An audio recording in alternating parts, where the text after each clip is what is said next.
ஓ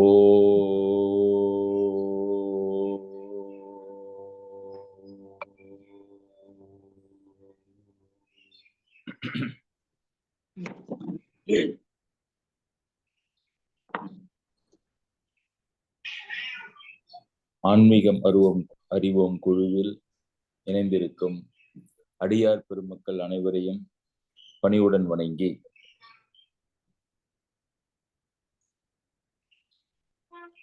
பாலகாண்டத்தில் விஸ்வாமித்திரர் ராமர் இருவருக்கும் இடையே இருக்கின்ற உறவை ஆசிரியர் சீடன் என்ற முறையில் தொடர்ச்சியாக சிந்தித்த வண்ணம் இருக்கின்றோம்.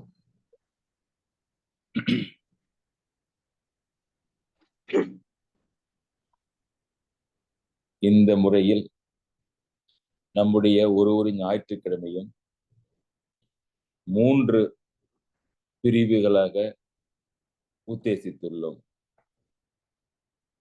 ஒன்று, டாக்டர் ஐயா அவர்களுடைய இறைவணக்கம்.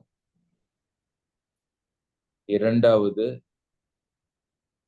கம்பனை பற்றிய ஒரு புகழ் மாலையும் அதன் பொருளும்.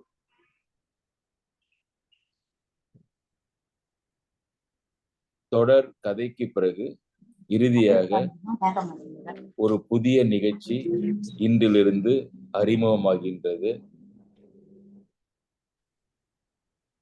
அதை தெரிந்து கொள்வதற்கு சிறிதே காத்திருங்கள் என்று சொல்லி டாக்டர் ஐயா அவர்களை இறைவணக்கத்திற்கு பணிவுடன் அழைக்கின்றேன். வணக்கம் சார், நன்றி சார். இன்றைய prayer song is on Lord Rama from the old film Dwani that came in 1988. Lyrics by Yusuf Ali Kicheri, music by Naushat Ali, original singer is Yesudas. Rama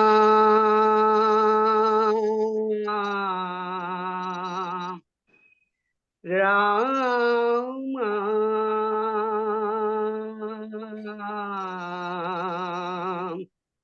Rama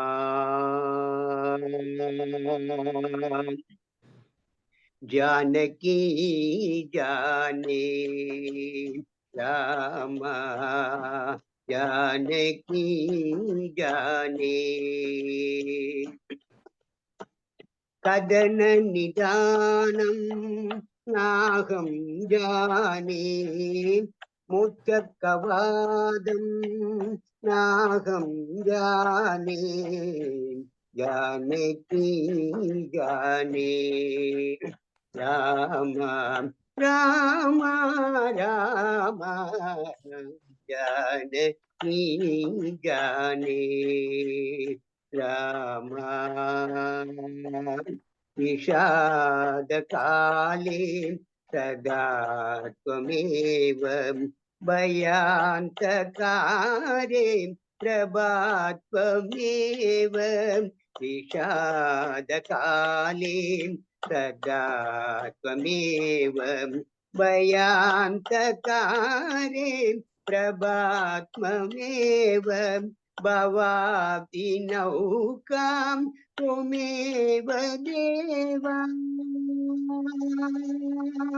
Bhavati Naukam Tumeva Deva Bhaje Bhavantam Rama Bhirama Bhaje Bhavantam Rama Bhirama Janaki Jane Rama Rama Rama Janaki Jane Rama Daya Sametam Sukhaniketam Chinmagarantam Nagamuni Brunda Daya Sametam Sukhaniketam Chinmagarantam Nagamuni Brunda ஆகமசாராம் ஜித சம்சாராம்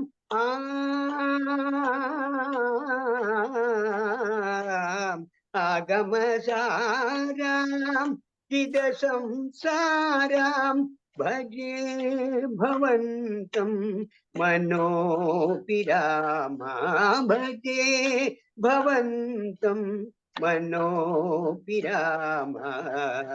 Janaki जाने राम जानकी जाने राम कदन निदानम् नाहं जाने मोक्षकवादं नाहं जाने जानकी जाने राम राम राम जानकी जाने राम நன்றி sir. நன்றி ஐயா.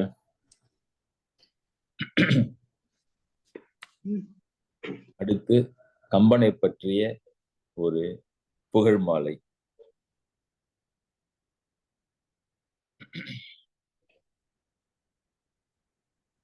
கம்பன் தந்த பாட்டு எதையெல்லாம் செய்யும் என்றால், வேந்தருக்கும் குடிகளுக்கும் பொருத்தம் சொல்லி, அரசனுடைய குடிமக்கள்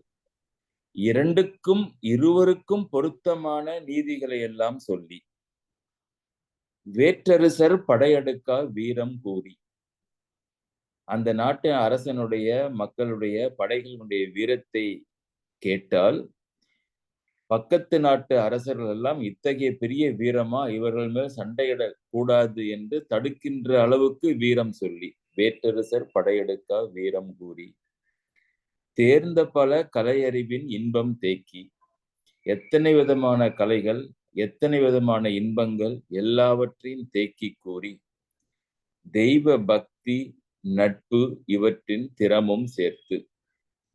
தெய்வ பக்தி, பெருமாளுடைய அவதாரம் தான் ராமாயணம்.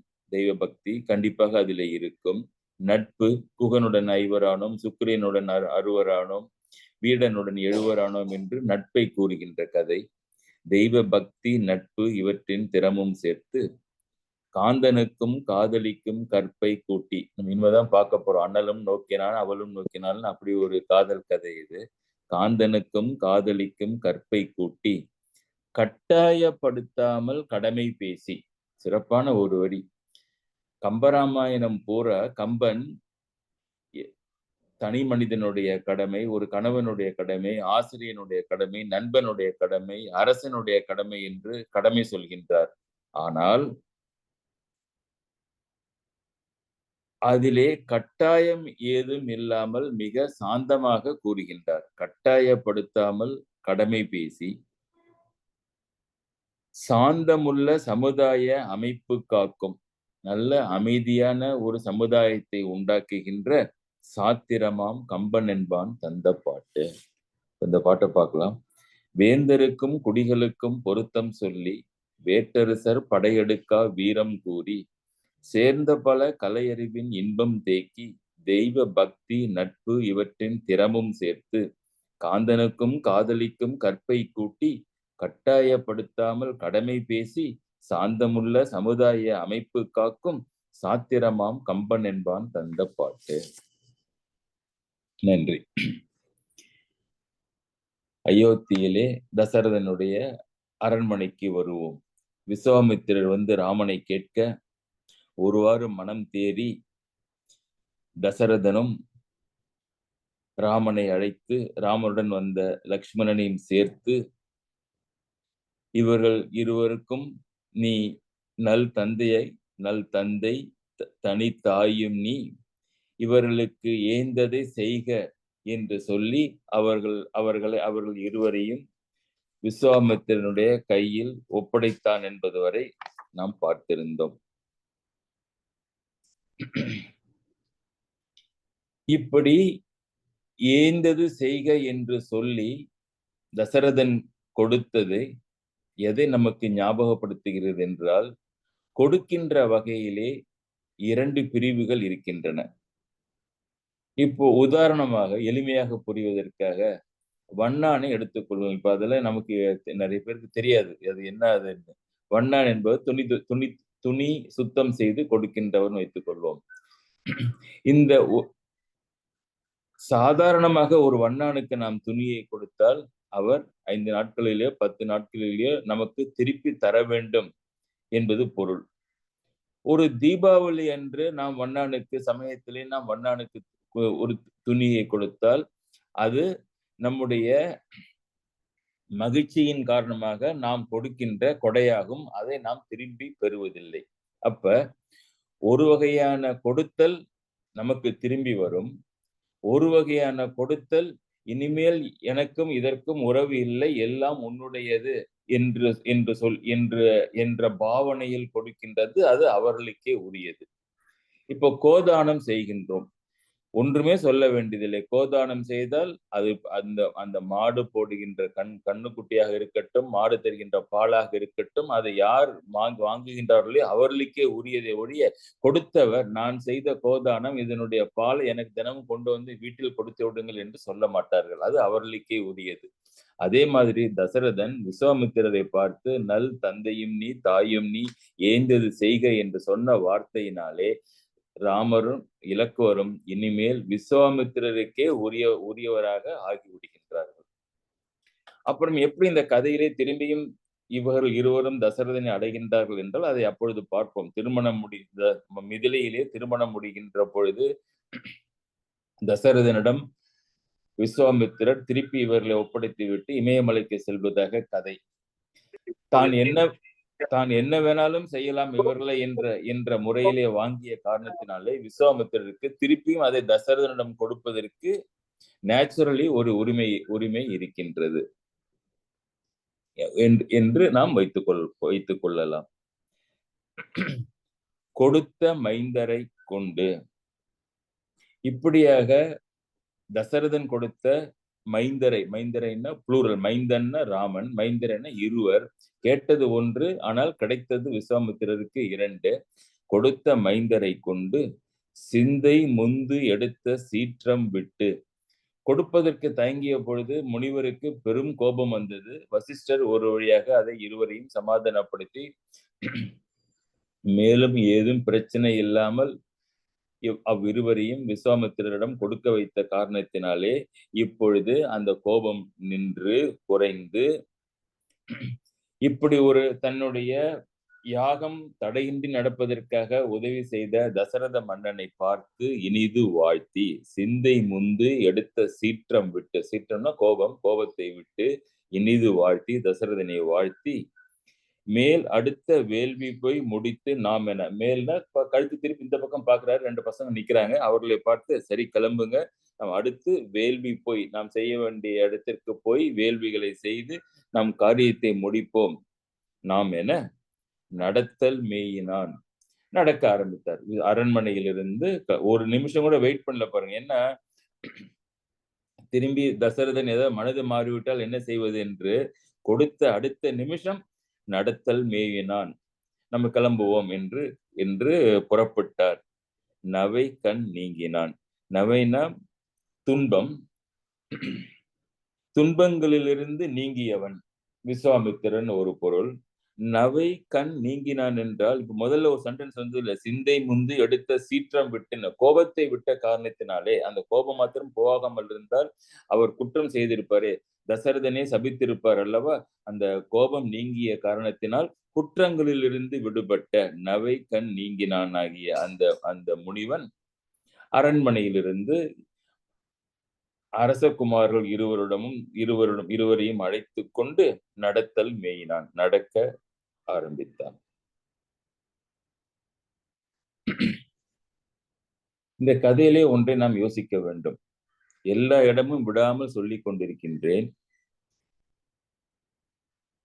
விஸ்வாமித்திரர் யாகத்தை காப்பதற்காக காட்டிற்கு வரும்படி ராமனை கூப்பிடுகின்றார் என்று ராமரிடம் யாரும் சொல்லவில்லை. நீட்டி முழக்கி எல்லாம் பேசியதெல்லாம் தசரத மண் தருவணத்தில் யான் ஏற்றும் தவ வேள்விக்கு இடையூறாக இருக்கின்றவர்களை காப்பதற்கு நீ உன் கரிய செம்மல் ஒருவனை தந்திடுதி என்று எல்லாம் பேசியவர் தசரதனிடமிருந்தான் பேசினார். தசரதன் என்ன சொன்னார்? தன் மகனை வரும்படி கூற ஆட்கள் சென்று அவரை அழைத்து வந்திருப்பார்கள். விவரங்கள் தெரியாத சமயத்திலும் அங்கே படித்து கொண்டோ விளையாண்டு கொண்டிருந்த ராமர் இக்கால பிள்ளைகளை போல அப்பா எதுக்கு கூப்பிடுறார் கேட்டு வாங்க என்று சொல்லாமல் விட்டதை விட்டபடி அப்படியே போட்டுவிட்டு தந்தை கூப்பிட்டார் என்ற காரணத்திற்காக வருகின்றார் அல்லவா? அங்கே ஒரு ஒரு ஒரு சர்ப்ரைஸ், ஒரு சஸ்பென்ஸ். எப்படி வந்தார் இந்த இந்த இந்த ராமர்? எப்படின்னா, கம்பன் அவனுடைய உடை அலங்காரத்திலே 3 கருத்துக்களை சொல்கின்றான் அந்த விருத்தத்திலே. வென்றி வாள் புடை விசித்துனா கட்டி, இடுப்புல ஒரு வெற்றியை உடைய வாளை கட்டி இருக்கின்றான். காட்டிற்கு செல்கின்றால் மிருகங்களை வேட்டையாடுவதற்காக கொல்வதற்காக வைத்திருப்பார். அருகிலே இருக்கின்ற மிருகங்களை கொல்வதற்காக வைத்திருப்பார்கள் என்றவா வாள். அந்த வாளை இடுப்பிலே நன்றாக இறுக்கி கட்டி இருக்கின்றான். வென்றி வாள் புடை விசித்து கட்டி, மெய்மை போல் என்றும் தேய்வு உறா தூணி யாத்து. தூணின்னா அம்புரா தூணி. நீங்க பார்த்திருப்பீங்க, அக்காலத்துல வில்லும் அம்பும் எடுத்துக்கொண்டு செல்கின்றவர்கள் கையிலே வில்லை வைத்திருப்பார்கள். நிறைய அம்புகளை முதுகிலே ஒரு பை மாதிரி ஒன்றிலே அடுக்கி ஒன்றின் அருகில் ஒன்றாக வைத்திருப்பார்கள். அதற்கு தூணி என்று பெயர். அம்பு அரா தூணி என்றால் எடுக்க அம்பு அதிலிருந்து வருகின்ற அளவுக்கு அவர்கள் மந்திர சக்தியுடைய தூணியை வைத்திருப்பார்கள். அதற்கு பெயர் அம்பு அரா தூணி. ஒரு நாள் புற சண்டை போட்டாலும் அதில் ஒரு ஆயிரக்கணக்கான அம்புகளை அதை எடுத்தாலும் அந்த தூணி அந்த அம்புகளை கொடுத்து கொண்டே இருக்கும். அதனால அம்பு அரா தூணி. அதற்கு கம்பன் ஒரு அடைமொழி கொடுத்தான் அந்த தூணிக்கு. மெய்மை போல் என்றும் தேய்வு உறா தூணி. மெய்மைன்னா உண்மை, சத்தியம். சத்தியத்திற்கு எப்பொழுதுமே தேய்வு உறாது, என்றுமே சத்தியமாக நிலைத்திருக்கின்ற மாதிரி ராமருடைய முதுகுப்புறத்திலே இருக்கின்ற அந்த தூணிலே அம்புகள் என்றும் தேய்வு உறாமல் அப்படியே இருக்கின்ற அளவுக்கு இருக்கும் என்று சொல்லி மெய்மை போல் என்றும் தேய்வு உறா தூணி யாத்து வைத்து, இரு குன்றம் போன்றும் உயர் தோளில் கொற்ற வில் ஒன்று தாங்கினான். இப்ப அம்பு வச்சாச்சு, இடுப்புல கத்தியை வச்சு கட்டியாச்சு.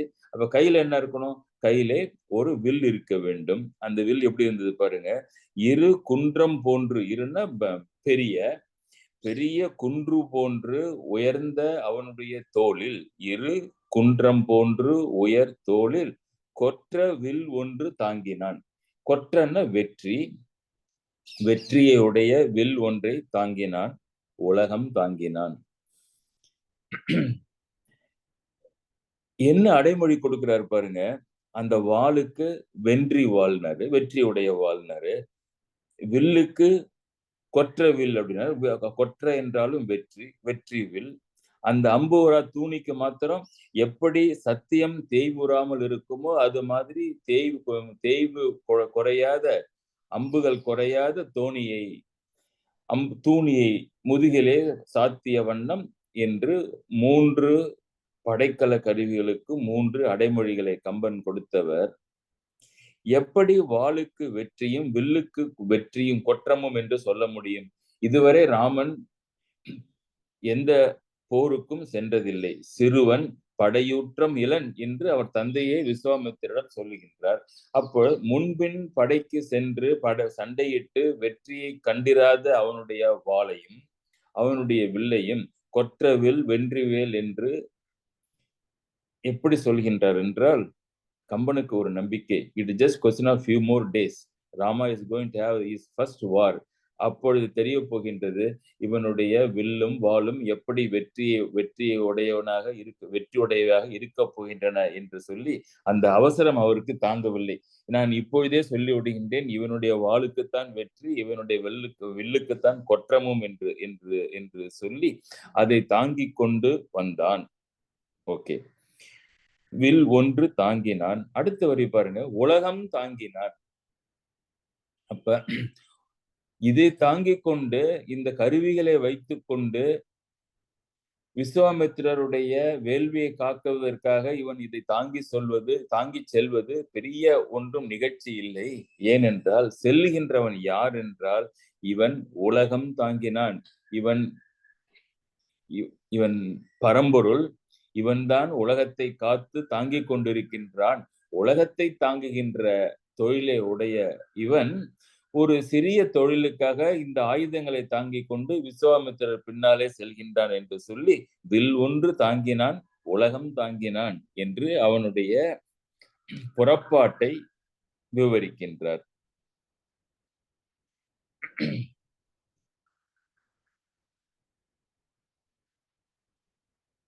விஸ்வாமித்திரர் முன்னே செல்கின்றார். அரண்மனையிலிருந்து அடுத்து இவ்வளவையும் தாங்கிக் கொண்டு ராமன் செல்கின்றான். பின்னாலே இலக்குவனும் கூடவே வந்தான் என்று பார்த்தோம் அல்லவா ஒரு செய்யுளிலே. இப்ப அவனை சொல்ல வேண்டுமே.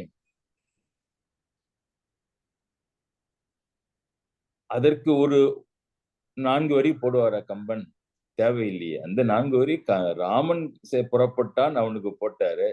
லக்ஷ்மணனுக்கு பாருங்க, அதான் அந்த பிரிவிட்டி, அந்த அந்த எக்ஸ்பிரஷன்ல இருக்கிற கிரியேட்டிவிட்டி பாருங்க. ஏன் கம்பன் சிறந்த கவிஞர் என்று கருதப்படுகிறான்னு, அண்ண தம்பியும் தானும், அண்ண தம்பி இலக்குவன் அப்படியே அண்ணன் எப்படி செல்கின்றானோ, அண்ணன் விஸ்வாமித்திரர் பின்னாலே செல்கின்றான், இலக்குவனும் பின்னாலே செல்கின்றான். அண்ணன் இவற்றையெல்லாம் தாங்கிக் கொண்டு செல்கின்றான். எவற்றை? வில்லையும் வாளையும் மெய்மை போல் தேய்பூராது அந்த அம்புரா தூணியையும் எடுத்துக்கொண்டு சென்றான் என்றால் தம்பியும் அப்படியே செல்கின்றான். அப்ப அவனுக்கு எதுக்கு இன்னும் ஒரு 4 வரி? அண்ண தம்பியும் தானும், அந்த ராமனும் அண்ண தம்பியும் தானும் ஐயனாம் மன்னன் இன்னுயிர் வழிகொண்டால் என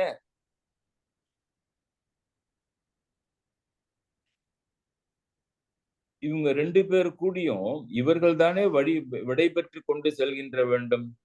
இது இல்லாமல் ஒரு இன்னொன்றும் விடைபெற்று அயோத்தி அரண்மனையிலிருந்து விடை பெற்று கொண்டு விஸ்வாமித்திரர் பின்னாலே செல்கின்றதாம். என்ன அப்படின்னா, ஐயனாம் மன்னன் தசரதன், தசரதனுடைய இன்னுயிரும் வழிகொண்டால் என ராமன், இலக்குமன், பின்னாலே தசரதனுடைய இனிமையான உயிர், அந்த 3மே விடை பெற்று கொண்டு இவன் பின்னாலே செல்ல வழிகொண்டால் என. இன்னொரு பொருள், ஐயனாம் மன்னன் இன்னுயிர் வழிகொண்டால் என, அரசனுடைய உயிர் எப்படி விடை பெற்று கொண்டு செல்லுமோ அந்த மாதிரி இந்த 2 பிள்ளைகளும் தசரதனிடம் விடை பெற்று கொண்டு முனிவர் பின்னே செல்ல, சொன்ன மாதவர் தொடர்ந்த சாயை போல் பொன்னின் மாநகர் புரிசை நீங்கினான். சொன்ன மாதவர் தொடர்ந்த சாயை போல், மாதவர்னா எண்ணிலா அருந்தவத்தோன் ஏம்பிய சொல்னு சொன்னோம்ல, எண்ண முடியாத அளவிற்கு, நிறுத்த முடியாத, இடையிலே நிற்காத அளவிற்கு எல்லோருடைய எண்ணங்களிலும் நிறைந்திருக்கின்ற எத்தனை பொருள் பார்த்தோம் அல்லவா?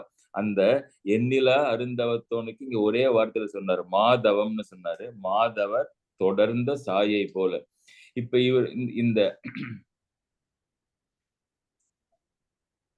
விஸ்வாமித்திரர் பின்னாலே நம்ம என்ன நினைச்சிட்டு இருக்கிறோம்?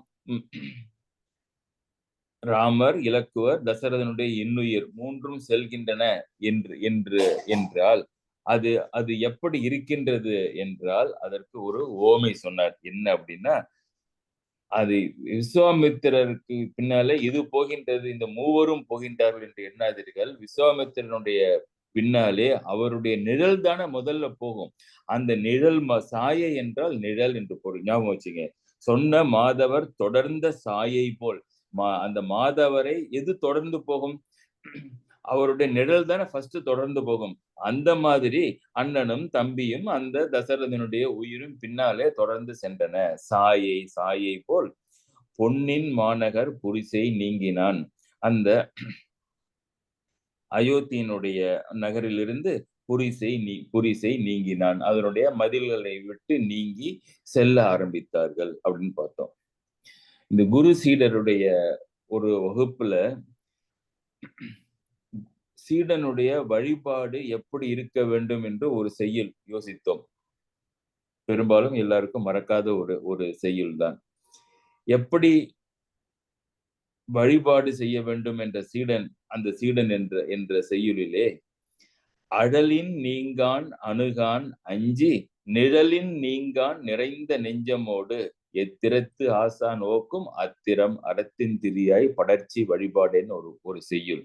அதுல நிழல்ங்கிற வார்த்தை வருது பாருங்க. அழலின் நீங்கான், எப்படி எவ்வளவு கிட்டக இருக்கணும் மாணவன் அப்படின்னா, நெருப்பு கிட்டக இருந்தாதான் அந்த குளிர்ல இருந்து நாம் தப்பிக்க முடியும். ஆனால் நெருப்பு கிட்டக போனால் நெருப்பு சுட்டுடும்ல, அந்த மாதிரி அழலின் நீங்கான், கிட்டகையும் போகக்கூடாது, அணுகான் அஞ்சி நிழலின் நீங்கான் நிறைந்த நெஞ்சமோடு. நிழல் மாதிரி ஆசிரியர் பின்னாலேயே நம்ம இருக்கணும். வேணுங்கிற சமயத்தில் நிழல் வெளிப்படும், வேண்டாத சமயத்தில் நிழல் அந்த பாதத்தின் அடியே ஒளிந்து கொள்ளுகின்ற மாதிரி மாணவன் இருக்க வேண்டும். இதற்கு ஒரு சிறந்த உதாரணம் பின்னாலே வருகின்றது என்று சொன்னது உங்களுக்கு ஞாபகம் இருக்கலாம். அந்த நிழல் தான் இங்கே கம்பன் சொல்கின்ற சாயை. சொன்ன மாதவர் தொடர்ந்த சாயை போல், மாதவரை தொடர்ந்து செல்கின்ற அவருடைய நிழல் மாதிரி இங்கே பொன்னின் மாநகர் புரிசை நீங்கினார்கள் இந்த மூவரும்.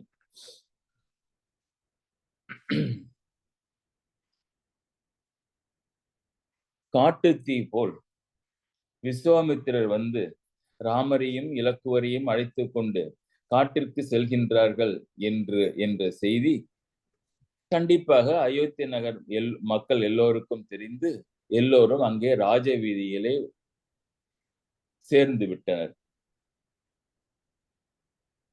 மூவரும் செல்வதை நாட்டு மக்கள் பார்க்கின்றார்கள். சிலர் மகிழ்ந்திருப்பார்கள், ஒரு பெரிய முனிவர் ராமனுக்கும் இலக்குவனுக்கும் பல நல்லது செய்வார்கள் என்று நினைத்திருப்பார்கள். வசிஷ்டர் மாதிரி அறிவுடையவர்களாக இருந்தால். பெரும்பாலும் அப்படி இருந்திருக்க நியாயமில்லை. ஐயோ, பெரிய ஒரு தவம் செய்கின்றாராமே, அதற்கு அரக்கர்களும் அரக்கிகளும் இடைஞ்சல் செய்கின்றார்களாமே, அவர்களை அழிப்பதற்காக இந்த சிறு பாலகர்கள் இருவரை இந்த முனிவர் அழைத்து செல்கின்றாரே என்று தசரதன் எப்படி கஷ்டப்பட்டானோ அப்படியே இவர்களும் மிகவும் மனதிற்குள்ளே வருந்தி இருப்பார்கள். இப்படி இவர்களை இந்த முனிவன் பின்னாலே விட்டு விட்டானே என்று தசரதனை மனதிற்குள் வைதும் இருப்பார்கள். சிலர் விஸ்வாமித்திரரை பற்றி தெரிந்திருப்பவர்கள், ஐயோ, விஸ்வாமித்திரர் மிகவும் கோபக்காரராயிற்றதே, மிகவும் கண்டிப்பானவர் ஆயிற்றே, அவரிடத்திலே இந்த இரு சிறுவர்களும் எப்படி மாட்டிக்கொண்டு கஷ்டப்படுவார்களோ என்று பேசிக்கொண்டார்கள். அது எப்படி அந்த விஸ்வாமித்திரர் கண்டிப்பானவர் என்று இவர்களுக்கு தெரிந்தது என்றால், ரகு வம்சத்திலே ராமருக்கும் தசரதனுக்கும் முன்னாலே பல ஜெனரேஷனுக்கு முன்னாலே ஹரிச்சந்திரன் என்ற மகாராஜா இருந்தார். அந்த ஹரிச்சந்திரனை நான் பொய் சொல்ல சத்தியத்திலிருந்து தவற வைப்பேன் என்று சபதமிட்டு ஹரிச்சந்திரனுக்கு பல வகையான இடைஞ்சல்களை உண்டாக்கி கொண்டிருந்தார் விஸ்வாமித்திரர்.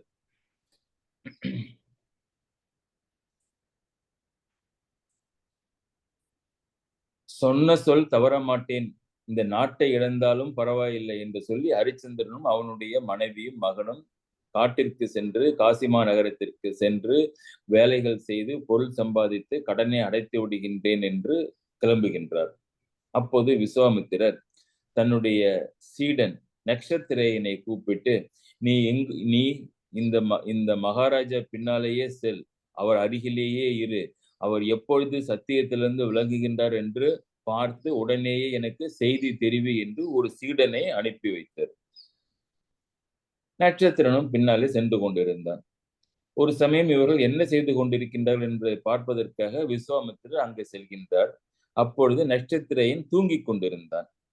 அருகிலே ஹரிச்சந்திரனும் அவனுடைய மனைவி மக்கள் இல்லை, ஏதோ வேலைக்கு பக்கத்தில் சென்றிருந்திருக்கிறார்கள்.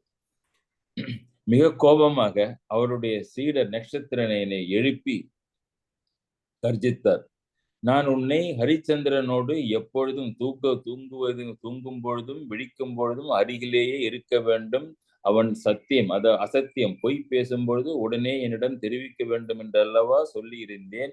அதை மறந்து சோம்பேறியாய் நீ இப்படி தூங்கிக் கொண்டிருக்கின்றாயே, இதற்காக உன்னை அனுப்பினேன் என்று மிக கோபமாக கண்டித்தார். நன்றாக இருக்கின்றது நீ குருவின் வார்த்தைகளை கடைபிடிப்பது என்று ஏளனம் செய்தார்.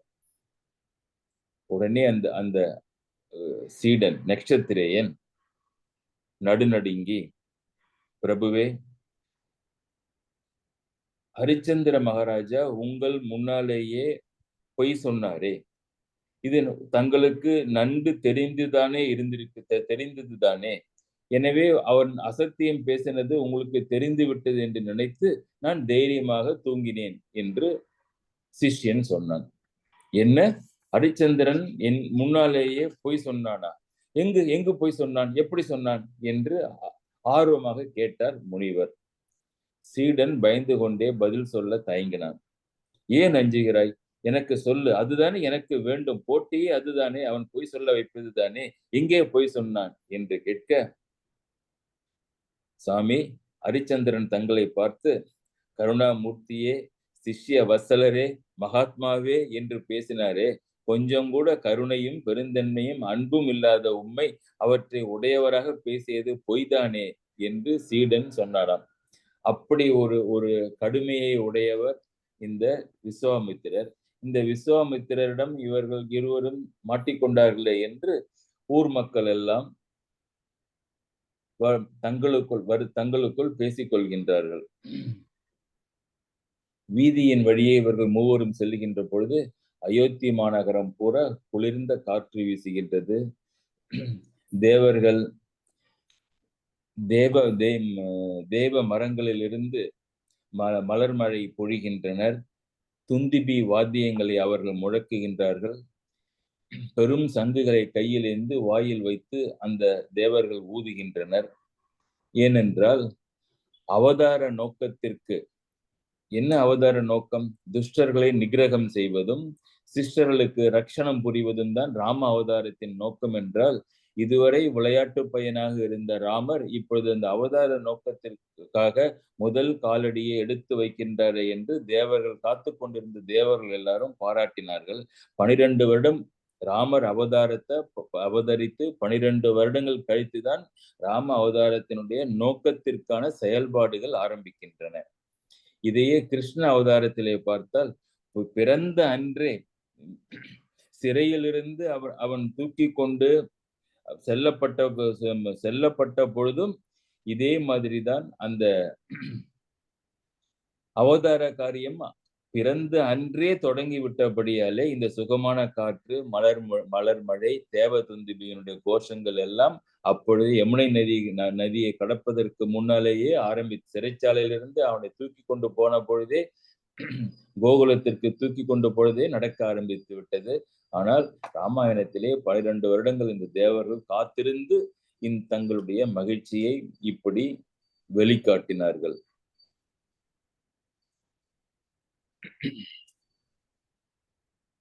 அயோத்தியின் எல்லையை கடந்து காட்டிற்குள்ளே செல்கின்றார்கள். பல நாட்கள் காட்டினுள்ளே நடக்கின்றார்கள். தருவனத்தில் யான் ஏற்றும் தவ வேள்விக்கு என்று, தரு என்றால்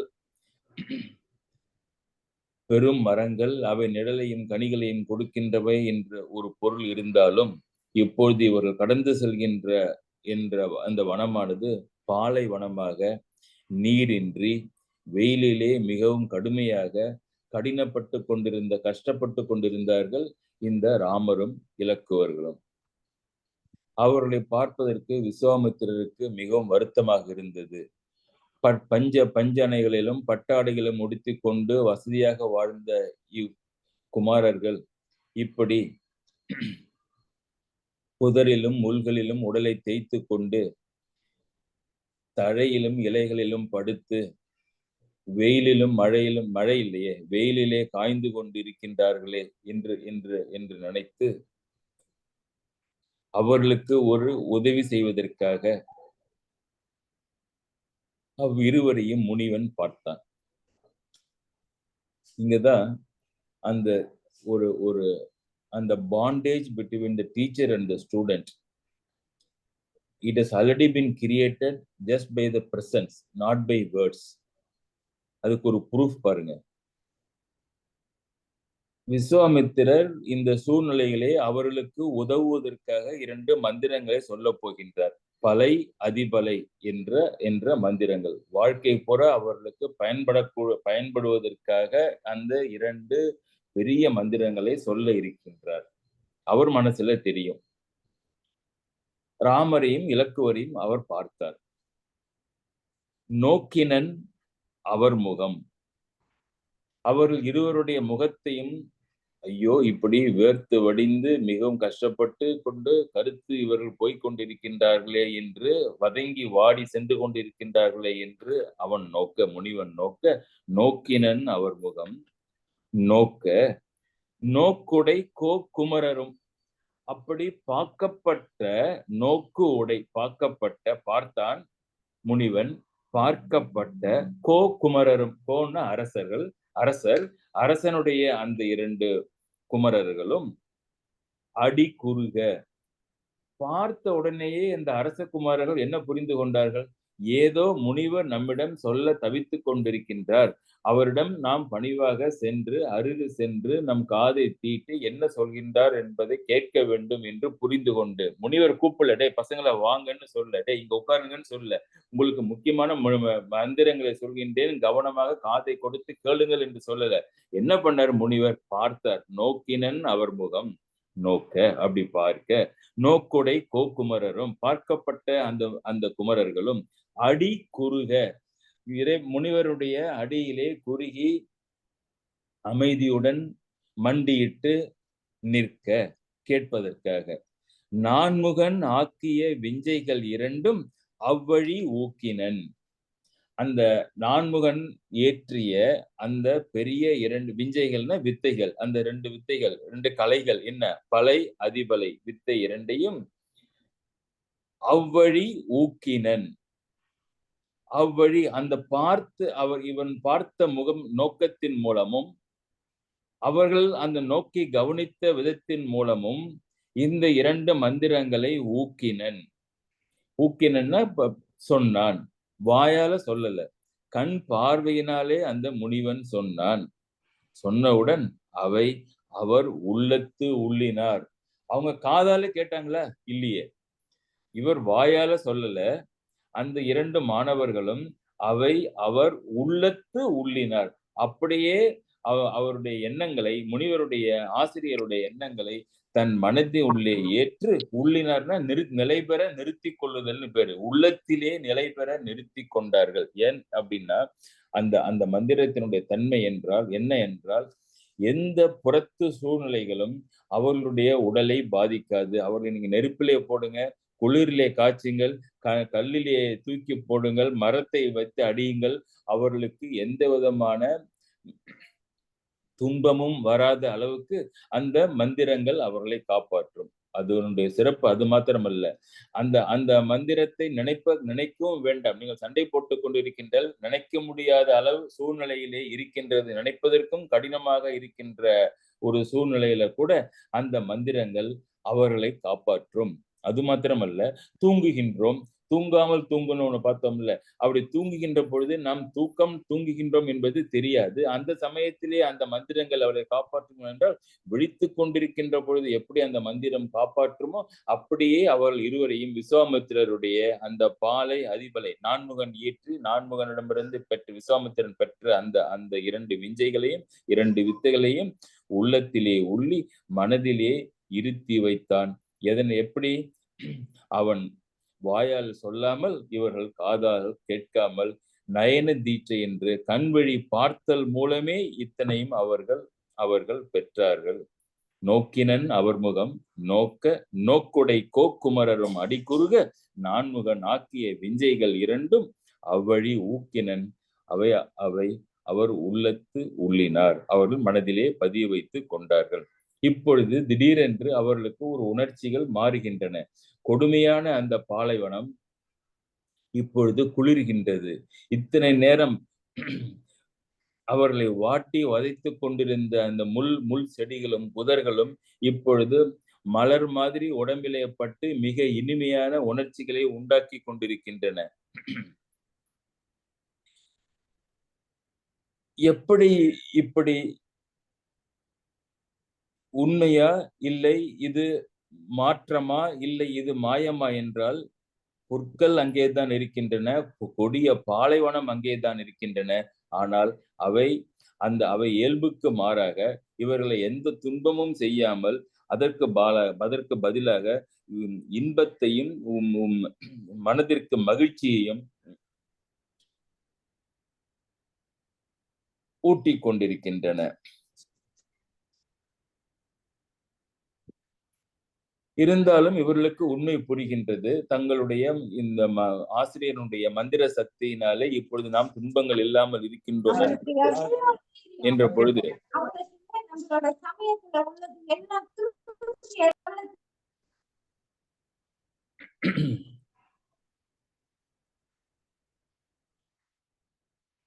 சிறிது நேரத்திற்கு முன்னால் இந்த வனம் இப்படி பாலைவனமாக தகித்துக் கொண்டிருந்ததே எதனாலே இப்படி ஆயிற்று என்று ராமனுக்கு ஒரு சந்தேகம். அந்த சந்தேகத்திற்கும் ஒரு நல்ல காரணம் வருகின்றது. என்னென்றால், புண்ணிய ஆத்மாவாக தர்மமும் நியாயமுமான முறையிலே தன்னுடைய தந்தை தசரதன் நாட்டை ஆட்சி செய்து கொண்டிருக்கின்ற பொழுது அரசன் எவ்வழி நாடு அவ்வழி. அதனாலே நல்ல முறையிலே அரசு செய்து கொண்டிருக்கின்ற நாட்டிற்கு மிக அருகிலேயே எப்படி இப்படி ஒரு கொடுமையான வனம், அதுவும் பாலைவனம், வெயில் தகிக்க மரங்கள் எல்லாம் செத்து கிடக்கின்ற, எங்கு பார்த்தாலும் எலும்புகளே இருக்கின்ற, உயிர்வனங்கள் எதுவும் இல்லாத ஒரு பாலைவனம் எப்படி உண்டாகிற்று என்று ராமனுக்கு ஒரு சந்தேகம். மற்றவங்களுக்கு இப்படி ஒரு சந்தேகம் வராது பாருங்க. ஏன் இப்படி இருக்கிறது என்று கேட்பார்களே ஒழிய, ஒரு நியாயமான அரசாட்சி நடந்து கொண்டிருக்கின்ற அயோத்தியினுடைய அருகிலேயே ஏன் இப்படி ஒரு காடு வீணாகி போய் வசிப்பதற்கு தகுதி இல்லாமல் கொடூரமாக இருக்கின்றது என்று ராமன் காரணத்தை புரிந்து கொள்ள முடியாததனாலே தன்னுடைய குருவை பார்த்து கேட்டார். இதுதான் தக்க சமயம், வந்த காரணமும் இதற்காகத்தானே என்று எப்படி இவர்களுக்கு சொல்வது என்று காத்து கொண்டிருந்த மாதிரி முனிவரும் அந்த கதையை சொன்னார். யாருடைய கதை? தாடகையுடைய கதை. இப்பொழுதுதான் நம் தாடகையை நோக்கிய தாடகை இப்பொழுதுதான் வருகின்றார் கதையிலே. தாடகையை பார்த்து அவள் தோன்றி சண்டை போட்டு தாடகை வதம் முடிய வேண்டும். ராமா, தேவர்களிலே பல பிரிவுகள் இருக்கின்றன. அதிலே இயக்கர்கள் குலம் என்று ஒரு செக்ஷன். சுகேது என்ற அரசன் இருந்தான். அந்த அரசன் ஒரு அழகான பெண்ணை பெற்றால், வசந்தரி என்று பெயர். அந்த வசந்தரி தான் தாடகையாக மாறுகின்றாள். சுந்தன் என்ற மிக அழகான ஒருவனுக்கு அந்த வசந்தரியை மனம் முடித்து தந்தான் தந்தை. இப்ப பாருங்க, இவர்கள் தேவர்கள். வசந்தரியின் தேவன் தேவகுலம், சுந்தனும் தேவகுலம்.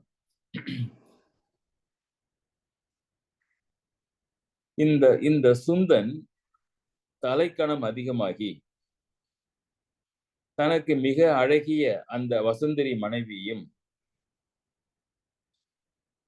மிக வலிமையுடைய மாரிசன் சுவாகு என்ற 2 பிள்ளைகளையும் பெற்று தானே எல்லாவற்றிலும் பாக்கியசாலி என்று செருக்கை அடைந்தான். யாரு? அந்த சுந்தன். ஒரு நாள் காட்டிலே, இங்க இருக்கின்ற காட்டிலே அகத்திய முனிவரை காண்கின்றான். தான் தேவலோகத்தை சேர்ந்தவன், என்ன இவர் பெரிய முனிவர் என்று சொல்லி அவருடைய குறுகிய உருவத்தை கண்டு ஏளனம் செய்தார். அகத்தியர் புன்முறுவலுடன் அமைதி காத்தார். அவனுக்கு கோபம் வரவில்லை, அகத்தியருக்கு கோபம் வரவில்லையே என்று சுந்தன் அந்த அவருடைய ஆசிரமத்தில் இருந்த பூச்செடிகளை எல்லாம் பறித்தெறிந்து புள்ளிமான்களை வதைத்தார். மான்களை வதைத்தவுடன் ஒரு அப்பாவி உயிரினங்களை இவன் துன்பம் செய்கின்றானே என்று கொதித்து நோக்கினார் அகத்தியர். உடனே இவன் எரிந்து விழுந்தான். யாரு? இந்த சுந்தன் எரிந்து விட்டான். அவனுடைய மனைவிக்கு செய்தி தெரிகின்றது. வசுந்தரிக்கு வேகமாக வருகின்றாள்.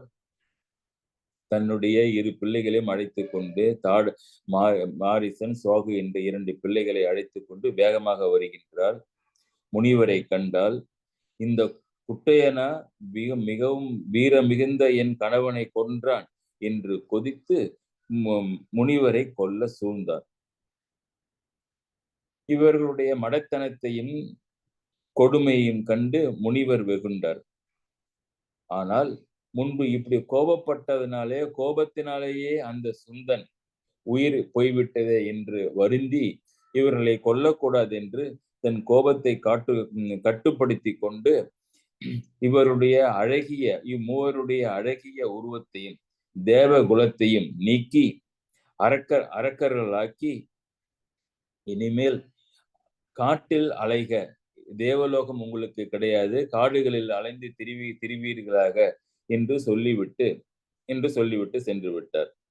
உடனே அந்த வசுந்தரி என்ற அந்த தேவ மங்கை அரக்கியாக பார்ப்பதற்கே கொடூரமாக மலை மாதிரி உருவத்துடன் மாறினால் அவள்தான் தாடகை. அந்த 2 பிள்ளைகளும் மாரிசனும் சுவாகும் அவர்களும் அரக்க வடிவத்தை அடைந்தனர். அகத்தியருக்கு பயந்து அந்த 2 பிள்ளைகள் மாரிசனும் சுவாகும் பாதாள லோகம் சென்றனர். பாதாள லோகத்திலே ராவணனுடைய தாத்தா, தாய் வழி தாத்தா சுமாலி அரசராக இருந்தார். அவன் அரக்கர் குல தலைவன். இந்த மாரிசனையும் சுவாகியும் தன் பிள்ளைகளாக ஏற்றுக்கொண்டான். யாரு? ராவணனுடைய தாத்தா. அதனால்தான் இந்த மாரிசனும் சுவாகும் ராவணனுக்கு மாமா முறையாக வந்து சேர்ந்தனர். இங்க இந்த பாதாள லோகத்திலே இருக்கின்றார்கள். இங்கு வர விரும்பாமல் தாடகை அரக்கியாகவே அந்த காட்டிலே பெரும் அழிம்புகள் செய்து கொண்டிருந்தார். இப்ப பெரிய உருவம் வேற வந்து விட்டது. அவருடைய 1000 யானைகளுக்கு ஒப்ப பலமுடைய அந்த தாடகைக்கு கோரமான உருவமும், எல்லோரும் அவளை பார்த்த உடனே கொலை நடுங்கி இறக்கின்ற அளவுக்கு அந்த உருவமும் வந்துவிட்டது. அந்த வனத்தையே இருப்பிடமாக கொண்டு தன் குடும்பம் ஒரு தவசியால் அழிந்து விட்டதே என்று எண்ணி எங்கு தவம் செய்கின்றவர்களை பார்த்தாலும், முனிவர்களை பார்த்தாலும், யோகிகளை பார்த்தாலும் அந்த கோபத்தால் அவர்களை அங்கேயே கொன்று தொலைத்து தின்று கொண்டிருந்தாள். முனிவர்களுடைய ஆசிரமத்தை எல்லாம் அழித்தாள். பிள்ளைகள் 2ம் பாதாள லோகத்திலே ராவணனுடைய பாட்டனாரிடம் வசித்து வருகின்றனர். இவள் காட்டிலே அழும்பு செய்து முனிவர்களை எல்லாம் கொன்று தீர்த்து கொண்டிருந்தார். இதுதான் பேக்ரவுண்ட். இதை சொல்ல வருகின்றான் கம்பன். அந்த செய்யுள் பாருங்க. உளப்பரும் பிணி புறா உலோபம் ஒன்றுமே அளப்பரும் குணங்களை அழிக்குமாறு போல் கிளப்பரும் கொடுமையை அரைக்கி கேடிலா வளப்பரும் மருதம் வைப்பு அழித்தி மாற்றினாள். மருதம் என்ற அந்த அழகிய நிலப்பரப்பை அவள் அழித்து மாற்றினாள். எப்படி? கேடில்லாத வளப்பம் உடைய அந்த மருதத்தை அழித்து மாற்றினாள். மாற்றியது யார்? அரக்கி. அரக்கிக்கு என்ன அடைமொழி? கிளப்பரும் கொடுமையுடைய அரக்கி. கிளப்பரும்னா சொல்ல முடியாத அளவிற்கு கொடுமையுடைய அரக்கி கேடிலா வளப்பெறும் மருதத்தை, அழியாத வளத்தை உடைய அந்த மருத நிலத்தை அழித்து மாற்றினாள். கோபத்தாலே எல்லோரையும் கொன்று அந்த நிலப்பரப்பையே மாற்றினாள் இந்த தாடகை. இதற்கு ஒரு உதாரணம் சொன்னார். மிக முக்கியமான ஒரு உதாரணம். இதற்கு அடுத்த வாரம் ஒரு தனி வகுப்பே வரப்போகின்றது. உளப்பரும் பிணிப்புற உலோபம் ஒன்றுமே அளப்பரும் குணங்களை அழிக்குமாறு போல. தாடகை அந்த அழகிய நிலத்தை அழித்து, கேடில்லாத அந்த அழகிய நிலத்தை அழித்தது மாதிரி, அழித்தது எதன் மாதிரி இருக்கின்றதுன்னு சொன்னான் கம்பன். எப்படின்னா, உளப்பரும் மணிப்புறா உலோபம் ஒன்றுமே அளப்பரும் குணங்களை அழிக்குமாறு போல. ஒருவனிடம் சிறந்த குணங்கள் இருக்கின்றன. பெரிய கல்விமான், பெரிய செல்வந்தன், உண்மையே பேசுகின்றவன், இப்படி ஒருவனுக்கு அடக்கமுடையவன், என்னென்ன குணங்கள் எல்லாம், நற்பண்புகள் எல்லாம், அதிகாரம் 100ல பண்புடைமை சொன்னார்ல திருவள்ளுவர், அந்த மாதிரி எல்லா உயரிய பண்புகளை எல்லாம் ஒருவன் உடையவனாக இருந்தாலும் என்ன ஆச்சு, அந்த அளப்பரும் குணங்களை இங்க சொன்னார்ல, கிளப்பரும் கொடுமையை வளப்பரும் மருதம் சொன்னார்ல, அதே மாதிரி அந்த அளப்பரும் குணங்களை, அளக்க முடியாத அளவுக்கு, எண்ணிக்கையிலே அளக்க முடியாத அளவுக்கு, சொல்ல முடியாத அளவுக்கு சிறந்த குணங்கள் எல்லாவற்றையுமே அழிக்குமாறு அழிக்குமாறு. என்ன அழிக்கும்? அங்க காட்டை அரக்கி அழித்தால், இங்கே சிறந்த சொல்ல முடியாத சிறப்புடைய அந்த குணங்களை எல்லாம் எது அழித்தது என்றால், உலோபம் ஒன்றுமே. உலோபம் என்றால் கஞ்சத்தனம். உலோபம் என்றால் பொருள் மீது பற்று வைத்தல். உலோபம் என்றால் எந்த காரணத்தை கொண்டும் அந்த நம்முடைய பொருளிடமிருந்து நீங்காது கொடுக்காமல் இருத்தல். அப்படி நீங்கினால் கொடுத்தால் மனது மகிழ்ச்சி அடைவதற்கு பதிலாக வருத்தம் அடைதல் என்று பொருள் மேல் ஆழ்ந்த பற்று கொண்டு அவற்றை எக்காரணத்தையும் கொண்டும் பிறருக்கு பயன்படுவதற்கு கொடுக்காமல் அந்த அவற்றை விட்டு நீங்காமல் வாழ்கின்ற அந்த குணத்திற்கு பெயர் உலோபம்னு பேர். கருமித்தனம்னு வச்சுக்கலாம் தமிழ்ல. அந்த தமிழ்ல அழகான பொருள் வார்த்தை அந்த உலோபம். உலோபி நிறைய கதையெல்லாம் படிச்சிருப்போம் நம்ம. அந்த உலோபம் உளப்பரும் பிணிப்புறா உலோபம் ஒன்றுமே. ஒரே ஒரு குணம், அந்த உலோபத்தனம் மாத்திரம், கஞ்சத்தனம் மாத்திரம், கருமித்தனம் மாத்திரமே அளப்பரும் பெரிய குணங்களை அழிக்கின்ற மாதிரி கிளப்பரும் கொடுமையை உடைய அரக்கி அந்த கேடிலா வளப்பரும் மருத நிலத்தை மாற்றினாள். அரக்கி எப்படி அந்த நிலத்தை மாற்றினாலோ அந்த மாதிரி ஒருவனுக்கு எத்தனை சிறந்த குணங்கள் இருந்தாலும் அத்தனை குணங்களையும், அளப்பரும் குணங்களை எல்லாவற்றையும் எது ஒன்றே ஒன்று அழிக்கும், அந்த உலோபம் ஒன்றுமே அழிக்கின்ற மாதிரி அரக்கி ஒன்றே அத்தனை சிறந்த அந்த நிலத்தை அவள் அழித்தாள் என்று சொல்லி, இப்பொழுது அரக்கி ஓகே, காடு ஓகே, அழித்தல் ஓகே, நிலம் தன் தன்மையை இழக்கின்றது ஓகே, எல்லாம் சிறப்புதான், கதையோட போகின்றது. ஆனால் கதைக்கு சம்பந்தமில்லாத ஒரு கருத்தை இங்கே கம்பன் கொண்டு வருகின்றார். என்ன உலோபம் என்ற ஒரு குணமே ஒருவனுக்கு எவ்வளவு சிறந்த பெரிய குணங்கள் இருந்தாலும் எல்லாவற்றையும் அழிக்கின்ற மாதிரி அந்த அரக்கி ஒன்றே சிறந்த தன்மைகள் இருந்த அந்த காட்டை அழித்தாள் என்று சொல்லி ஒரு ஓமையை போற போக்கிலே சொல்லுகின்றார். இதற்கு ஒபிட்டர் டிக்டா என்று இலத்தீனிலே பெயர் அதற்கு. என்றால் செட் ஆன் த பாசிங். ஏதோ ஒண்ணு சொல்லிட்டு இருக்கிறோம், போற போக்குல ஒன்று சொல்றாங்கல்ல, அதற்கு பெயர் ஒபிட்டர் டிக்டா.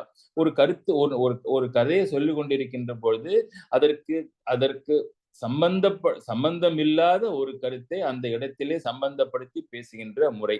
கம்பன் கதை போக்கிற்கு கொஞ்சம் விடை கொடுத்து விட்டு, கதை சரி சார், எல்லாருக்கும் தெரிஞ்ச கதை தானே, தாடகை தானே, வரப்போறா, ராமன் வில்லு விட்டு அடிக்க போறான், கொஞ்சம் வெயிட் பண்ணுங்க அப்படின்னு சொல்லிட்டு அந்த தாடகையை அவர் நமக்கெல்லாம் இன்ட்ரோடியூஸ் பண்ணுகின்ற பொழுது என்ன சொல்கின்றார்? உலோப குணம் ஒருவனுடைய மற்ற எல்லா சிறந்த குணங்களையும் அழித்து விடுகின்ற மாதிரி தாடகை அந்த காடுகளை, நற்குணங்களை எல்லாம் அழித்து கொண்டிருந்தாள் என்றால், அந்த கம்பன் சொல்கின்ற அந்த கருத்தானது இப்படி ராமாயணம் முழுக்க பல இடங்களிலே நமக்கு நாம் கற்க வேண்டிய பெரும் பாடங்களை அப்படியே புதைத்து வைத்து விட்டு சென்றிருக்கின்றார்.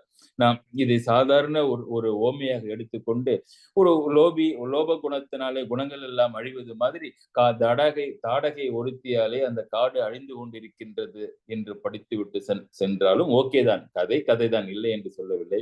ஆனால் இந்த மாதிரி சமயங்களிலே பாஸ் கேரி லிட்டில் நாங்கள்ல கொஞ்சம் அங்கே நிறுத்தி அப்படி இந்த கதையை கொஞ்சம் இடையூறு உண்டாக்கி ஒரு கருத்தை சொல்கின்றான் என்றால் அது எதற்காக சொல்கின்றான் கம்பன், அந்த கருத்தினுடைய சிறப்பு என்ன, அது நமக்கு கொடுக்கின்ற பாடம் என்ன என்று நாம் புரிந்து கொள்ள வேண்டும். ராமாயணம் படிப்பதனாலே ஒருத்தவனுக்கு நன்மை உண்டாக்குகின்றது என்றால் தாடகை வதத்தாலே பாடம் நமக்கு நன்மை அல்ல.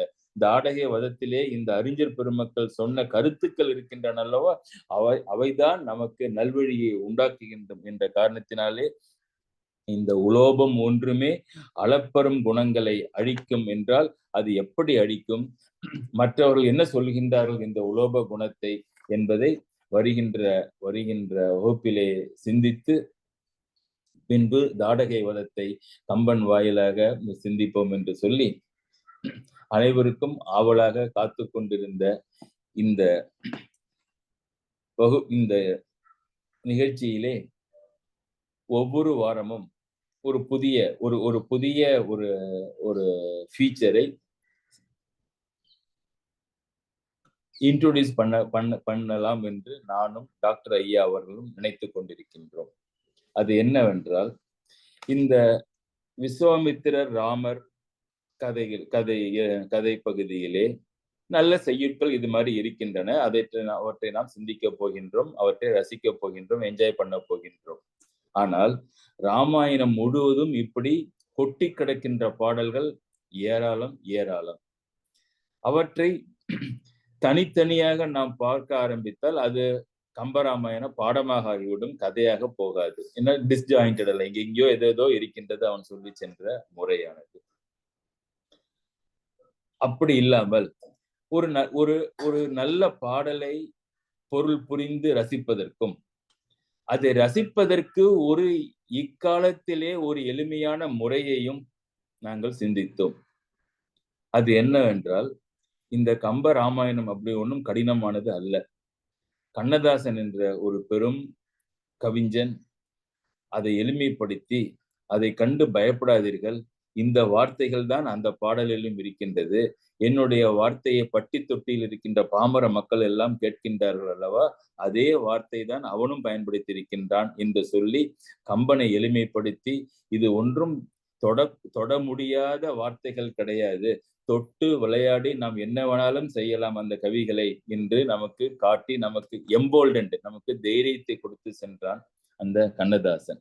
அதனாலே ஒவ்வொரு ஞாயிற்றுக்கிழமையும் இந்த கம்பராமாயணத்திலிருந்து ஒரு 1-2 பாடல்களை எடுத்து நாம் படித்து, அதை கண்ணதாசன் எப்படி நமக்கு காட்டுகின்றான், நமக்கு எளிமைப்படுத்தி காட்டுகின்றான் என்பதை நமது டாக்டர் ஐயா அவர்கள் உதவியுடன் நான் உங்களிடம் சொல்ல இருக்கின்றேன். இன்று அதிலே ஒரு பாடல்.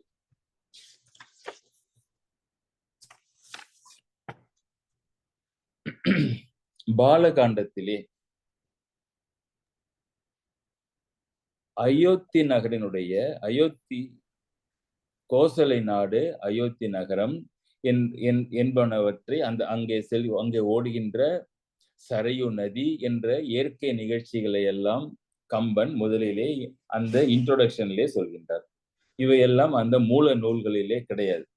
இது மிக விமர்சையாக கம்பன் அவற்றை அவன் கொண்டாடுகின்றான்.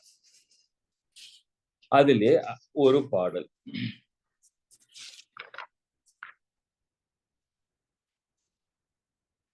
நீரிடை உறங்கும் சங்கம், நிழலிடை உறங்கும் மேதி. பொருளும் சொல்லிவிட எடுத்த உடனே, நீரிடை உறங்கும் சங்கம், நீரிலே சங்குகள் உறங்கிக் கொண்டிருக்கின்றன. நல்ல கவனிங்க. நிழலிடை உறங்கும் மேதி, மேதினா எருமை, அருமையான தமிழ் வார்த்தை, எருமை, மேதி. நிழலிடை உறங்கும் மேதி, மரத்தினுடைய நிழல்களிலே எருமைகள் உறங்கிக் கொண்டிருக்கின்றன. தாரிடை உறங்கும் வண்டு, மனிதர்கள் அவருடைய மார்பிலே மாலைகள் அணிந்திருக்கின்றார்கள், அந்த மாலைகளே இருக்கின்ற பூக்களிலே வண்டுகள் உறங்கிக் கொண்டிருக்கின்றன, மலர் மாலைகளிலே வண்டுகள் உறங்கிக் கொண்டிருக்கின்றன. தாமரை உறங்கும் செய்யால், குளத்திலே இருக்கின்ற தாமரையிலே செய்யால்னா மகாலட்சுமி தூங்கிக் கொண்டிருக்கின்றாள். தூரிடை உறங்கும் ஆமை, சேற்றிலே ஆமை தூங்கிக் கொண்டிருக்கின்றது. துறையிடை உறங்கும் சிப்பி, நீர்த்துறைகளிலே முத்துச்சிப்பிகள் தூங்கிக் கொண்டிருக்கின்றன. போரிடை உறங்கும் அன்னம். போர்னா சண்டை இல்ல, போர்னா வைக்க போர். விவசாயிகளுக்கு தெரியுமில்ல, தோட்டத்துல நெல்லை அறுத்த பிறகு பெரிய போர் போட்டிருப்பாங்க, நாளடைவிலே அதே மாடுகளுக்கு கொடுப்பதற்காக. அந்த போரிடை உறங்கும் அன்னம், அந்த வைக்கல் போரிலே அன்னப்பறவைகள் தூங்கிக் கொண்டிருக்கின்றன. பொழிலிடை உறங்கும் தோகை. பொழில்னா சோலை, அழகான சோலை. அந்த சோலைகளிலே தோகை விரித்தாடுகின்ற மயில்கள் உறங்கிக் கொண்டிருக்கின்றன. இதுதான் அந்த செய்யுள். மேலோட்டமாக பார்ப்பதற்கு எல்லாம் எளிமையான வார்த்தைகள், எல்லாம் தூங்கிக் கொண்டிருக்கின்றன என்று சொல்கின்றார். இதுல என்னையா ஒரு சிறப்பு? Possibly this one of the finest poem of Kamban. Maybe it may rank in the top 10 or 20. அப்படி என்ன இருக்கு? ஒண்ணுமே தெரியலையே. அங்கங்க எல்லாமே தூங்கிக் கொண்டிருக்கின்றன. நீரிடை உறங்கும் சங்கம், நிழலிடை உறங்கும் எருமை, தாரிடை உறங்கும் வண்டு, தாமரை உறங்கும் திருமகள், சேற்றிலே உறங்கும் ஆமை, நீர்த்துறைகளிலே உறங்கும் சிப்பி, நெற்போரிலே உறங்கும் அன்னம், பொழிலிடை உறங்கும் தோகை. எல்லாம் கரெக்ட். அங்கங்க அது இது தூங்கிட்டு இருக்கு. ஒரு தூங்க மூஞ்சி நாட்டை காட்டுறாரா கம்பன் அப்படின்னா காட்டுவாரா? ராமனுடைய கதையை ஆரம்பிக்கின்ற பொழுது எல்லாம் இங்க எந்த பக்கம் திரும்பினாலும் இங்க எல்லாம் தூங்கு மூஞ்சா இருக்குங்களேன்னு சொல்லுவாரா? சொல்ல மாட்டார்ல.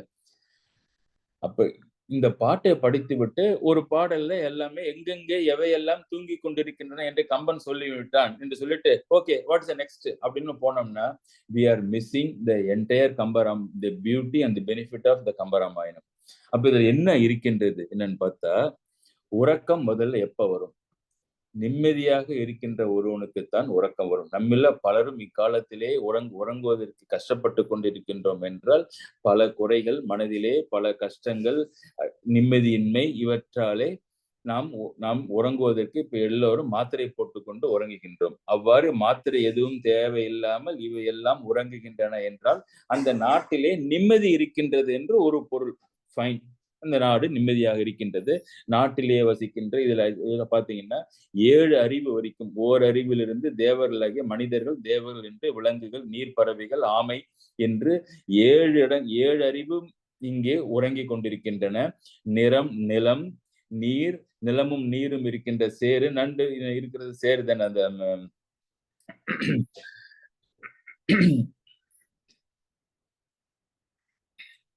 ஆமைகள் நீரும் நிலத்திலும் வசிக்கின்றது தானே, சேத்துல தானே இருக்கும். அப்படி அப்புறம் பறக்கின்ற நீரில் இருக்கின்றவை, ஆகாயத்தில் இருக்கின்றவை என்று எல்லா இடங்களிலும் இருக்கின்ற இவை எல்லாம் தூங்குகின்றன என்றும் சொன்னால் எல்லாம் நிம்மதியாக இருக்கின்றது ஒரு பொருள்.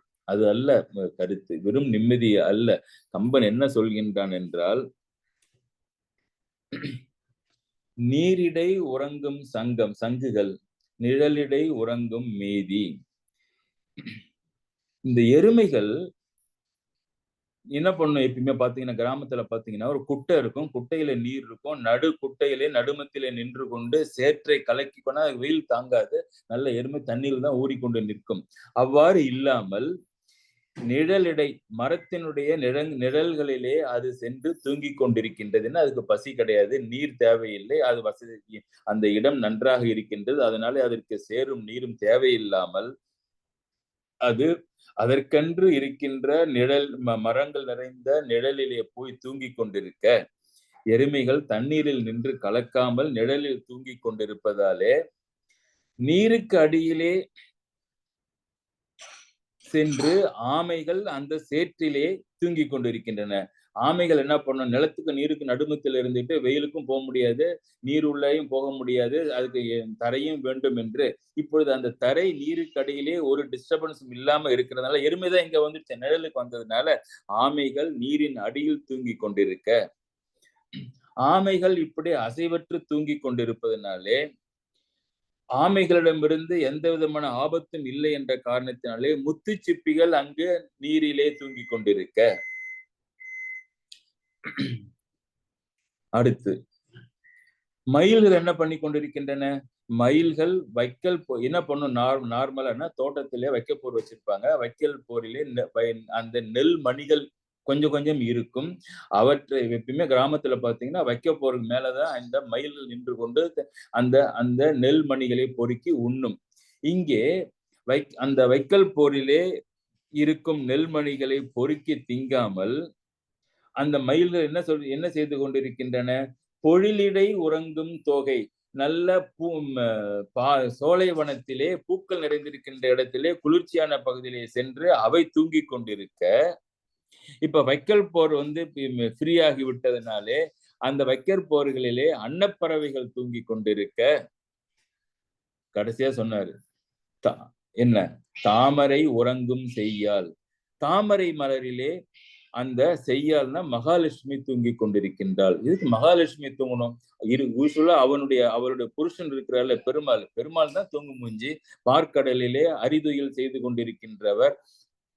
அப்படி இருக்க மகாலட்சுமி ஏன் தூங்குனாங்க அப்படின்னா, அந்த நாட்டிலே இருக்கின்ற அனைவருக்குமே செல்வம் உடையவர்களாக இருப்பதனால யாருமே சாயந்தரத்துல விளக்கு வைத்து மகாலட்சுமி படத்தை வச்சு திருமகளே என் வீட்டிற்கு வாங்கள், எங்களுடைய தரித்திரங்கள் போகட்டும் என்று வேண்டாத காரணத்தினாலே, கூப்பிடுவார் யாரும் இல்லாத காரணத்தினாலே, மேலும் மக்கள் உழைத்து ஐயோ அவன் நன்றாக உழைக்கின்றான், அவனுக்கு செல்வம் போய் சேரவில்லையே, நான் அங்கே செல்ல வேண்டும் என்று யாரும் திருமகளுக்கும் தோன்றாத காரணத்தினாலே அந்த மகாலட்சுமியானவள் கூப்பிடுவார் யாரும் கண்டுகொள்கின்றான்னு சொல்றாங்கல்ல, கண்டுகொள்வார் யாரும் இல்லாத காரணத்தினாலே அவை தாமரை மலரிலே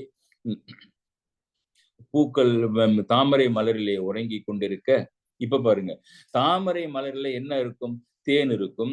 தேனை குடிப்பதற்காக வண்டுகள் அங்கே அவற்றை சுற்றி கொண்டிருக்கும்.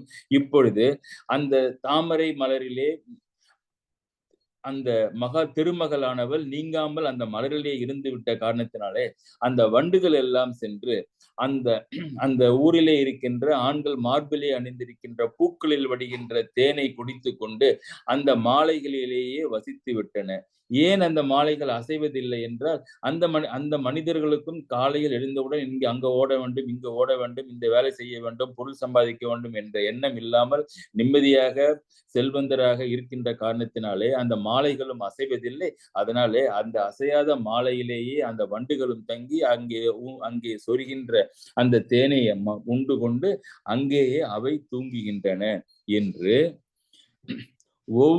ஒவ்வொரு தூக்கத்திற்கும் ஏன் என்ற அங்கெங்கே எது சென்றது, இது இருக்கின்ற இடமில்லையே, அது ஏன் அங்கு சென்றது என்று பார்த்தால் நமக்கு இந்த லாஜிக், இந்த ஃபுல் பிக்சர், இந்த logic of the full picture நமக்கு தெரிந்துவிடும். இந்த உறங்கு உறங்கு உறங்கு உறங்கு என்று ஒரே வார்த்தையை வைத்துக் கொண்டு கம்பன் இயற்றிய இந்த சொல்லோவியம் அந்த நாட்டினுடைய பற்பல குணங்களை நமக்கு காட்டுகின்றது. இதுல வருகின்ற இந்த அணிக்கு, இந்த பாட்டினுடைய அணிக்கு பேரு சொல் பொருள் பின் வரும் நிலை அணி. அணி பின் வரும் நிலை அணினா பின்ன ஒரு சொல் பின்னாலே திரும்பி வருகின்றது. நீரிடை உறங்கும் சங்கம், நிழலிடை உறங்கும் எருமை, தாரிடை உறங்கும் வண்டு, தாமரை உறங்கும் திருமகள் அப்படின்னு உறங்குன்னு வருது இல்ல. அந்த ஒரே சொல் இப்படி திரும்பி வந்ததுன்னா அந்த அணிக்கு சொல் பின்வரும் நிலையணி. இங்கே சொல் பொருள் பின்வரும் நிலையணின்னா சொல்லும் தூங்குதல் என்ற சொல், தூங்கும் என்ற சொல், பொருளும் எல்லா இடத்திலையும் தூங்குகின்றது. பொருளுக்கு வெவ்வேறு, இந்த உறங்குதல்ங்கிறதுக்கு வெவ்வேறு பொருள் கிடையாது, ஒரே பொருள் உடையது.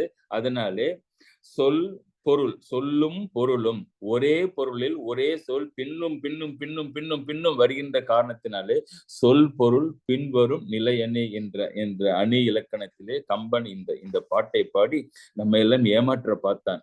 இல்ல சாதாரண ஒரு பாட்டு உறங்குகின்றது என்று ஒரு பாட்டு படிச்சுட்டு அடுத்த பாட்டு போங்கன்னு இருந்தால் நாம் ஏமாறாமல் இந்த பாட்டிலே சிறிதே சிந்தனை செய்தால் இத்தனை பொருள் வளமும் இதிலே இந்த பாடலிலே இருக்கின்றது. கண்டிப்பாக இந்த பொருள் இல்லாமல் இருந்திருந்தால் இந்த உறக்கத்தை இந்த அளவிற்கு அவன் பெரிதாக பாடி இருக்க மாட்டான். வள்ளுவர் என்ன சொல்றாரு தூக்கத்துக்கு? உறங்குவது போலும் சாக்காடு, உறங்கி விழிப்பது போலும் பிறப்பு. உறங்குவது போலும் சாக்காடு, செத்தத்துக்கு சமம் தூக்கம் என்று சொன்னால் தன்னுடைய கதையை இலக்கியத்தை ஆரம்பிக்கின்ற கம்பன் அந்த சமயத்திலே இறப்புக்கு ஒத்த அந்த உறக்கத்தைய சொல்லியிருப்பாரு? கண்டிப்பாக இருக்க மாட்டார். கம்பன் இன்னொரு வார்னிங்கும் கொடுக்குறான் வள்ளுவன். நெடுநீர் மறவி மடி துயில் நான்கும் கெடுநீரார் காமக்கலன். பல முறை இந்த பாட்டை நம்ம பார்த்திருக்கிறோம். மடியின்மையில அழிவதற்கு ஒரு வழி 2 வழி இல்ல. வள்ளுவர் சொல்றாரு, பசங்களே வாங்க நான் 4 வழி காட்டுறேன்னாரு. அதுல நெடுநீர் ப்ரோக்ராஸ்டினேஷன், மறவி ஃபர்கெட்ஃபுல்னஸ், மடி சோம்பேறி லேசினஸ், துயில் தூக்கம். அப்ப அழிவதற்கு உரிய வழிகளிலே முக்கியமானதாக சொல்லப்படுகின்ற இந்த துயிலை இவன் சும்மா சொல்லியிருப்பானா கம்பன்? அதுவும் கிடையாது. அப்ப என்ன காரணம் அப்படின்னா, தூக்கம் என்பது யாருக்குமே வராது. அந்த காலத்துல இந்த பிரச்சனை இருந்திருக்கு போல இருக்கு. நெருப்பினுள் துஞ்சமும் ஆகும். நெருப்பை வச்சுட்டு ஒருத்தனை தூங்க சொன்னா கூட தூங்க முடியும்னா தூங்கிடலாம். நெருப்பிலும் துஞ்சலும் ஆகும். தூங்க முடியாது, கஷ்டம்தான். இருந்தாலும் தூக்கம் வந்து அந்த நெருப்பு சுடுகின்ற மாதிரி இருக்கிற இடத்திலே அவனால் தூங்க முடியும். ஆனால் நிரப்பினுள் யாதொன்றும் கண்பாடு அறாது. அதாவது வறுமைங்கிற மாத்திரம், வறுமையினுடைய கஷ்டம் மாத்திரம் இருந்ததுன்னா கொஞ்சம் கூட ஒரு செகண்ட் கூட கண்ணை மூடி நாம் தூங்க முடியாது. நிரப்புன்னா வறுமை துன்பத்திற்கு அடையாளம். அந்த துன்பம் அந்த வறுமையும் துன்பமும் இருக்கின்ற பொழுது தூக்கம் என்பது நம் கண்களை தழுவாது. அதனாலே அப்படி இருக்கின்ற சமயத்திலே இந்த நாட்டிலே முதலறிவு செடி கொடி, சங்குக்கு 2 அறிவு, வண்டுக்கு 4 அறிவு, விலங்குக்கு 5 அறிவு, மனிதனுக்கு 6 அறிவு என்று எல்லா அறிவு உடைய இத்தனையும் அமைதியாக ஒன்றுக்கொன்று இடைஞ்சல் இல்லாமல் இடையூறு இல்லாமல் தூங்குகின்றன என்றால் அது அமைதியினுடைய புண்ணிய பூமியாக அந்த அயோத்தி இருக்கின்றது என்பதை அந்த வார்த்தை ஏதும் சொல்லாமல் தூக்கத்தை வைத்துக் கொண்டே சொல்கின்றான் என்றால் Kamban must be really true great. சரி, இதை கண்ணதாசன் இந்த பாட்டை எப்படி பார்த்தார்? இந்த உறங்குகின்ற நிகழ்ச்சியை எப்படி அவருக்கும் பிடிச்சிருக்கு. இவ்வளவு உறங்குத, நான் ஒரு 10-15 உறங்குதல் போடுகின்றேன் என்று கண்ணதாசனும் இதை எடுத்துக்கொண்டு இந்த உறங்குதலை வைத்துக் கொண்டு விளையாடி கொண்டிருக்கின்றார். நான் அதை சொல்வதற்காக நம்முடைய டாக்டர் ஐயா அவர்களை பணிவுடன் அழைக்கின்றேன். Thank you sir. கம்பனுடைய இலக்கிய வரிகளை ஐயா அவர்கள் விளக்கிய பிறகு நமக்கு தெரிந்து கொள்ள முடிகிறது, அதனுடைய நயத்தை புரிந்து கொள்ள முடிகிறது. ஆனால் இதையே கண்ணதாசன் அவர்கள் இலக்கியம் குறையாமல் சாதாரண மக்களும் இலக்கியம் தெரியாவிட்டாலும் புரிந்து கொள்ளும் அளவுக்கு ஒரு சிம்பிள் வேர்ட்ஸ் வச்சு பாட்டுகளை எழுதி அதை நம்முடைய கவனத்துக்கு கொண்டு வந்திருக்கிறார் அவ்வளவு அழகாக. இந்த பாட்டில் ஐயா அவர்கள் கூறியது போல அவர் விளக்கி இருப்பது காதலர்கள் மனம் எவ்வாறு இருக்கும் என்பதை வெகு லகுவாக கையாண்டு கவிதை நடையில் கவிஞர் கொடுத்திருக்கிறார். கவலை இல்லாத மனிதன் என்ற படத்தில் அவர் அந்த பாட்டை போட்டிருக்கிறார். அந்த பாட்டினுடைய வரிகளை நான் பாடுகிறேன். காட்டில் மரம் உறங்கும், கழனியிலே நெல் உறங்கும், பாட்டில் பொருள் உறங்கும், பார்க்கடலில் மீன் உறங்கும், காதல் இருவருக்கும் கண் உறங்காது, அதில் காதலன் பிரிந்து விட்டால் பெண் உறங்காது.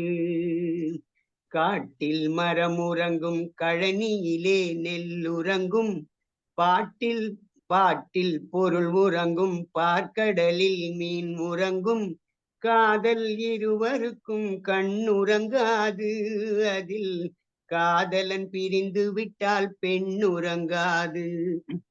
அலை பொங்கும் கடல் ஓரம் மதி தங்கம் சிந்தும் நேரம், அங்கும் எங்கும் ஓடும் துணை எங்கே என்று தேடும், மலர் கண்ணால் அதை கண்டால் உள்ளம் சங்கீதங்கள் பாடும், சங்கீதங்கள் பாடும்.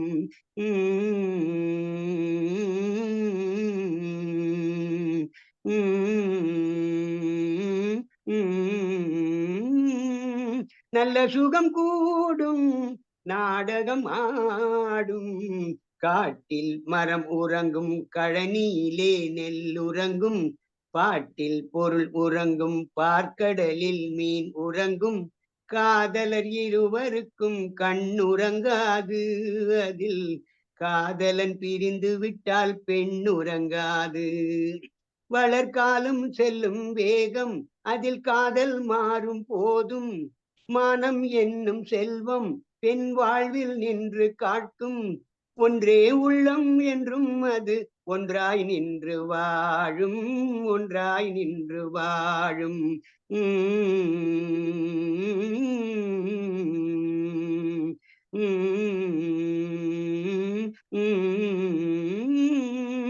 காதலர் வாழ்க வாழ்வென பாடி காட்டில் மரம் உறங்கும், கழனியிலே நெல்லுறங்கும், பாட்டில் பொருள் உறங்கும், பார்க்கடலில் மீன் உறங்கும். காதலர் இருவருக்கும் கண் உறங்காது, அதில் காதலன் பிரிந்து விட்டால் பெண் உறங்காது என்று அதை அழகாக பாடியிருக்கிறார். நன்றி நன்றி நன்றி. அதுல அந்த கடலிலே மீன் உறங்கும் என்றால் அந்த மீனுக்கு எந்தவித ஆபத்தும் இல்லை. இன்னொரு மீன், பெரிய மீன் வந்து தன்னை பிடித்து விழுங்கவும் போவதில்லை, மற்றவர்களும் தன்னை பிடிக்க போவதில்லை என்பதனால கடலிலே அந்த மீன்கள், எங்காவது கடல்ல மீன் உறங்குமா அப்படியே துள்ளி துள்ளி ஓடிட்டே இருக்கும். கடலிலே மீன் உறங்கும், பாட்டிலே பொருள் உறங்கும் என்றால் பாட்டிலே பொருள் என்பது விழித்துக்கொண்டு, கண்ணை விழித்துக்கொண்டு என்னை பாருன்னு காட்டாது. அது உறங்கிக் கொண்டிருக்கும். நாம் தான் அந்த பாட்டின் உள்ளே சென்று அந்த உறங்குகின்ற பொருளை விழித்து எடுக்க வேண்டும் என்று கண்ணதாசன் மிக அழகாக அந்த அந்த இலக்கியத்தை, கம்பனுடைய இலக்கியத்தை அந்த உறங்குதலிலே காட்டினார்.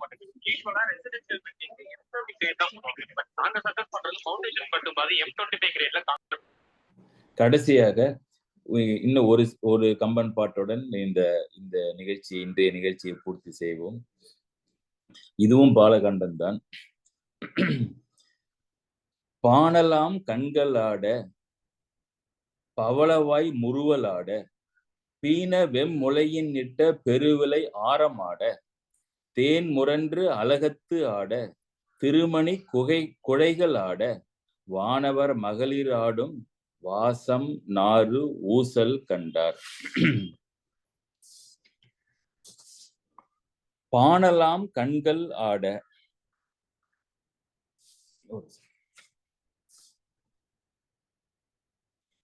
பாணல்னா பூக்கள், கருங்குவளை பூக்கள், குவளை பூக்கள் மாதிரி கண்கள் ஆட, பாணலாம் கண்கள் ஆட. இப்ப ஒரு பாயிண்ட் சொல்லிடுறேன். இந்த பாட்டிலே ஆட ஆட ஆட ஆட என்று வந்தாலும் ஆட என்ற சொல் வருகின்றதே தவிர ஆட என்ற ஒவ்வொரு சொல்லுக்கும் வெவ்வேறு பொருள், ஒரு வரியிலே வருகின்ற ஆட என்பதற்கு வேறு பொருள் வருகின்ற காரணத்தினாலே இது சொல் பொருள் நிலையணி கிடையாது. சொல் பொருள் வெவ்வேறு இருக்கிறதுனாலே பொருள் சேர்த்துக்க முடியாது. வெறும் சொல் பின்வரும் நிலையணி என்று இதற்கு பெயர். சொல் பின்வரும் நிலையணி, பொருள் கிடையாது. ரெண்டையும் நான் கான்ட்ராஸ்ட் பண்றதுக்கு தான் இந்த பாட்டு நமக்கு பயன்படுகின்றது. சரி, பாணலாம் கண்கள் ஆட, கருங்குவளை மலர் போன்ற கண்கள். இங்க ஆட என்றால் விரியன் அர்த்தம். இது ஆடல, கண்கள் ஆடல, கண்கள் விரிகின்றன. கண்கள் எப்படி விரிகின்றன? அந்த மலர்கள்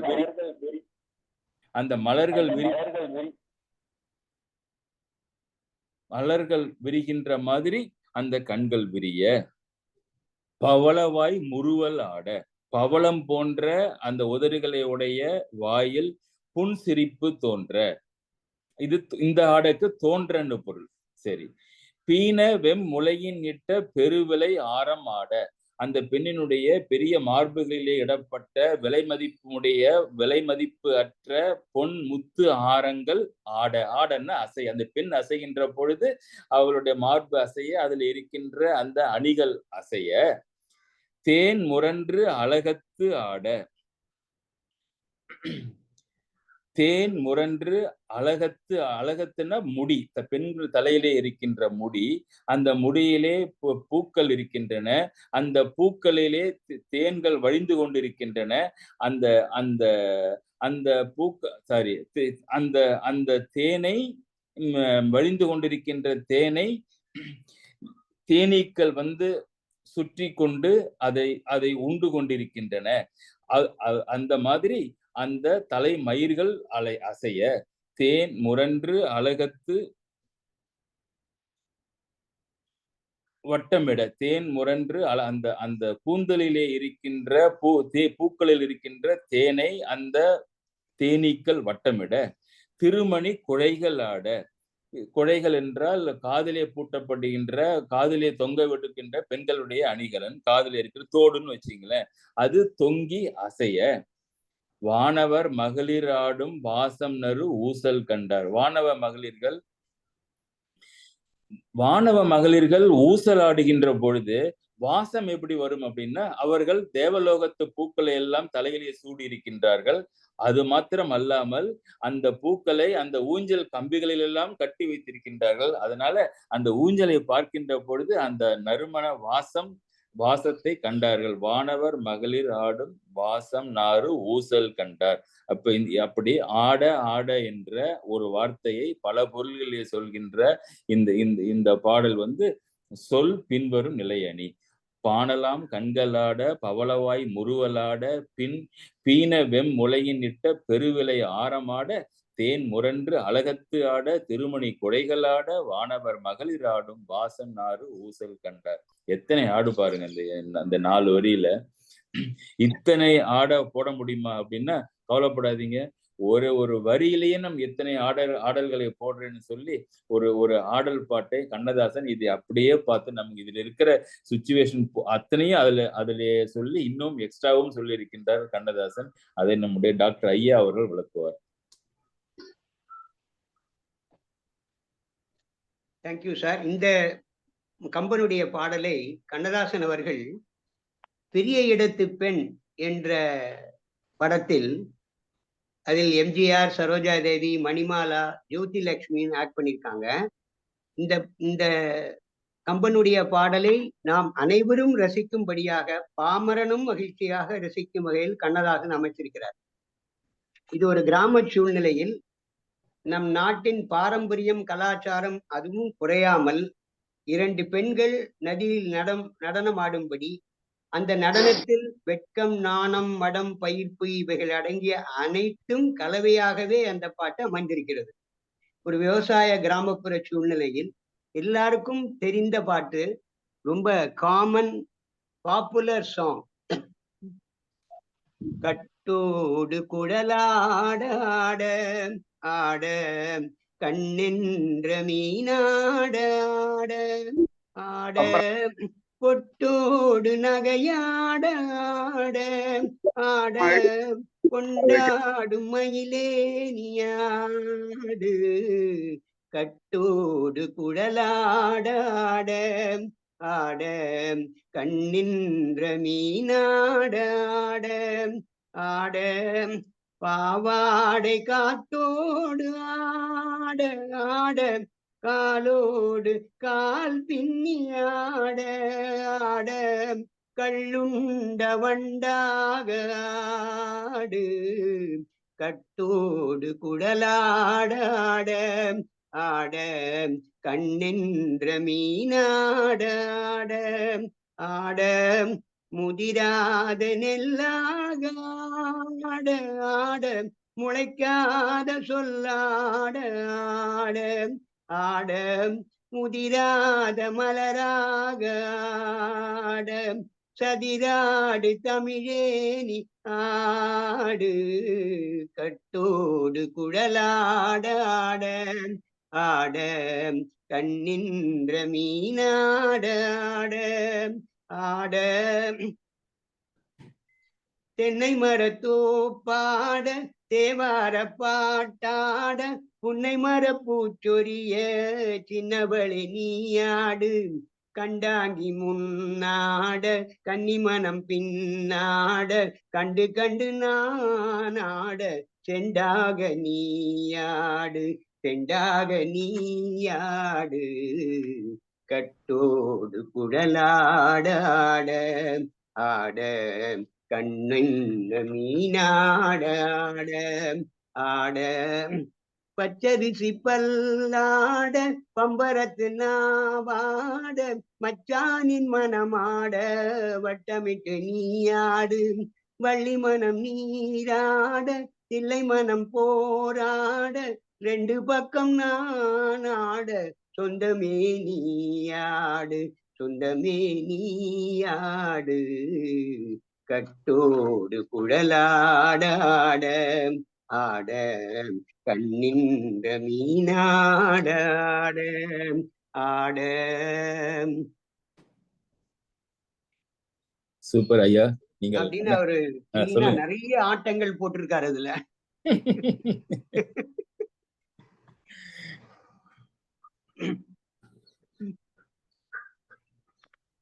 கண்ணதாசன், கம்பன் என்ற இருவரையுமே எங்களுக்கு முன்னால் கொண்டு வந்து காட்டி நிறுத்தீர்கள். மிகவும் நன்றி ஐயா. பாடல் என்ன தெரியலைங்க, கம்பராமாயண பாடல் எண் கொஞ்சம் சொன்னா நல்லா இருக்கும். அது வந்து இப்ப வரைக்காட்சி படலம்னு சீதை ராமன் வந்து இப்ப வில்லை உடைத்து திருமணம் செய்வதற்கு நிச்சயம் செய்த பிறகு தசரதனுக்கும் மற்றவர்களுக்கும் செய்தி சொல்லப்பட்டு அவர்கள் அங்கிருந்து வருகின்றார்கள். அந்த சமயத்திலே கம்பன் கொடுக்கின்ற ஒரு டிஸ்கிரிப்ஷன் அது. நான் பாடல் எனக்கு கொஞ்சம் சொல்ல முடியுங்களா சார்? பாடல் நம்பர் எனக்கு ஞாபகம் இல்லை, நான் எடுத்து நான் உங்களுக்கு இந்த குரூப்ல நான் போடுறேன், அந்த பாடலே நான் போடுறேன். நிறைய இலக்கிய பாடல்கள்லாம் பாமர மக்களுக்கும் சென்று சேரும்படி செஞ்ச ஒரு இது செயல் கண்ணதாசன் நல்ல ஒரு இதெல்லாம் உண்டு. ஐயா கேக்குதுங்களா? கேக்குது. இதுல வந்து பட்டினத்தார் பாடல் ஒண்ணு, மாதா உடல் செலுத்தாள் வல்வினையன் கால் செலுத்தேன் வேதாவும் கை செலுத்தி விட்டானே, அந்த பாட்டு எவ்வளவு பேர் படிச்சிருப்பாங்க. அத வந்து அந்த சரஸ்வதி சபதத்துல வந்து பெற்றவள் உடல் செலுத்தாள் பேதை நான் கால் செலுத்தேன் படைத்தவன் கை செலுத்து ஓய்ந்தானமான அந்த பாட்டை அவர் வந்து அந்த இலக்கியத்தில் உள்ள பாடல்களும் பாமர மக்களும் கொண்டு சேர்த்த ஒரு பெருமை கண்ணதாசனுக்கே உண்டு. யாருமே மறக்க முடியாது.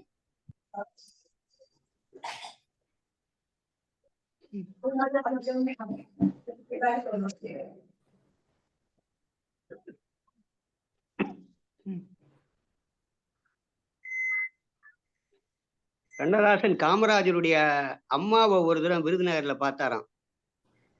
அவர் பார்த்ததுல அவங்க அம்மா கேட்டாங்களாம், என் பையன் எப்படி இருக்கான்னு. உங்க பையன் சீஃப் மினிஸ்டரா இருக்கான் அங்க அப்படின்னு சொல்லிட்டு, நீங்க அங்க போனீங்கன்னா என் பையனை கேட்டதாக சொல்லுங்க அப்படின்னு அந்த அம்மா சொல்லிட்டான். ஸோ சென்னைக்கு வந்தபோது அப்போ காளிதாஸ்னு ஒரு படம் எடுத்துட்டு இருந்தாங்க. அந்த நேரத்துல காமராஜரை வந்து வெளிநாட்டுல எங்கேயோ ஒரு மீட்டிங்காக கூப்பிட்டுருந்தாங்க. அந்த நேரம் அதையும் இதையும் கனெக்ட் பண்ணி கண்ணதாசன் ஒரு பாட்டு போட்டார். சென்று வா மகனே சென்று வா அறிவை வென்று வா மகனே வென்று வா அறிவுலகம் உன்னை அழைக்கின்றது ஏதும் அறியாதவன் என்றே நினைக்கின்றது அறிவுலகம் உன்னை அழைக்கின்றது ஏதும் அறியாதவன் என்றே நினைக்கின்றது அரண்மனை வாசல் திறக்கின்றது அங்கே ஆணவம் புன்னகை புரிகின்றது சென்று வா மகனே சென்று வா அறிவை வென்று வா மகனே வென்று வா அப்படின்னு அந்த காமராஜர் அனுப்பி வச்சார் அவர் கண்ணதாசன்.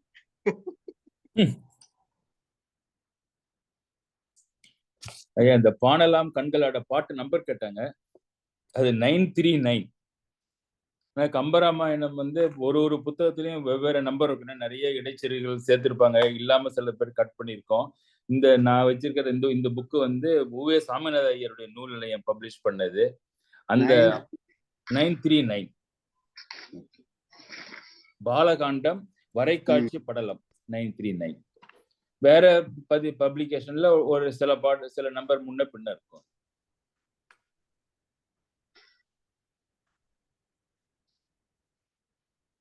அந்த பாடல் எண்ணு தான் மாறி இருக்கு. நான் பாத்துக்கிறேன் சார், நான் பாத்துக்கிறேன். ஓகே. வணக்கம் சார். வணக்கம். செஷன் ரொம்ப சூப்பர். எனக்கு ரொம்ப பிடிக்கும். கவி சக்கரவர்த்தி அவருடைய அந்த தாடகையை பத்தி எல்லாம் நல்லா சொன்னீங்க. அப்புறம் கடைசியா இந்த அரை மணி நேரம் வந்து ரொம்ப ரொம்ப சிறப்பு. கவிஞர் கண்ணதாசனுடைய நானும் ஒரு சேடன் தான். சரி, ரொம்ப அருமையான இது. அதுல ரெண்டாவதாக பாடினாங்களே அந்த பெரியெடுத்து பெண்ல கட்டோடு குழலாட ஆட, இது நான் என் ட்ரைனிங் ப்ரோக்ராம்ல மெலோடியஸ் சாங்ஸ்னு போடுவேன் சிலது. ம். இந்த பாட்டை தான் திருப்பி திருப்பி போடுவேன். ரொம்ப டாப் மோஸ்ட் பிடிச்ச பாட்டு அது. ஆமாமா. இந்த கட்டுவோட குரல் அவ்வளவு அருமையா இருக்கும் சார். ஆமா. எல்லாருக்கும் ரொம்ப மெலடினா மெலடி சும்மா ஆமா. சொல்லக்கூடாது அந்த பாட்டு. ம். அவ்வளவு அருமையா இருந்தது. அத டாக்டர் பாடினப்ப நான் ரொம்ப ரசிச்சேன். ம். ரொம்ப நல்லா பாடினார் சார். இன்னைக்கு அந்த ரொம்ப பாட்ட சிறப்பா இருந்தது. அந்த பாட்ட அந்த கம்பன்ல தான் எடுத்திருக்கிறாரு அவரு. ஓஹோ! ம். நன்றி ஐயா, நன்றி. ரொம்ப ரொம்ப நல்லா இருந்தது சார். ரொம்ப நல்லா இருந்தது. சிறப்பா இருந்தது.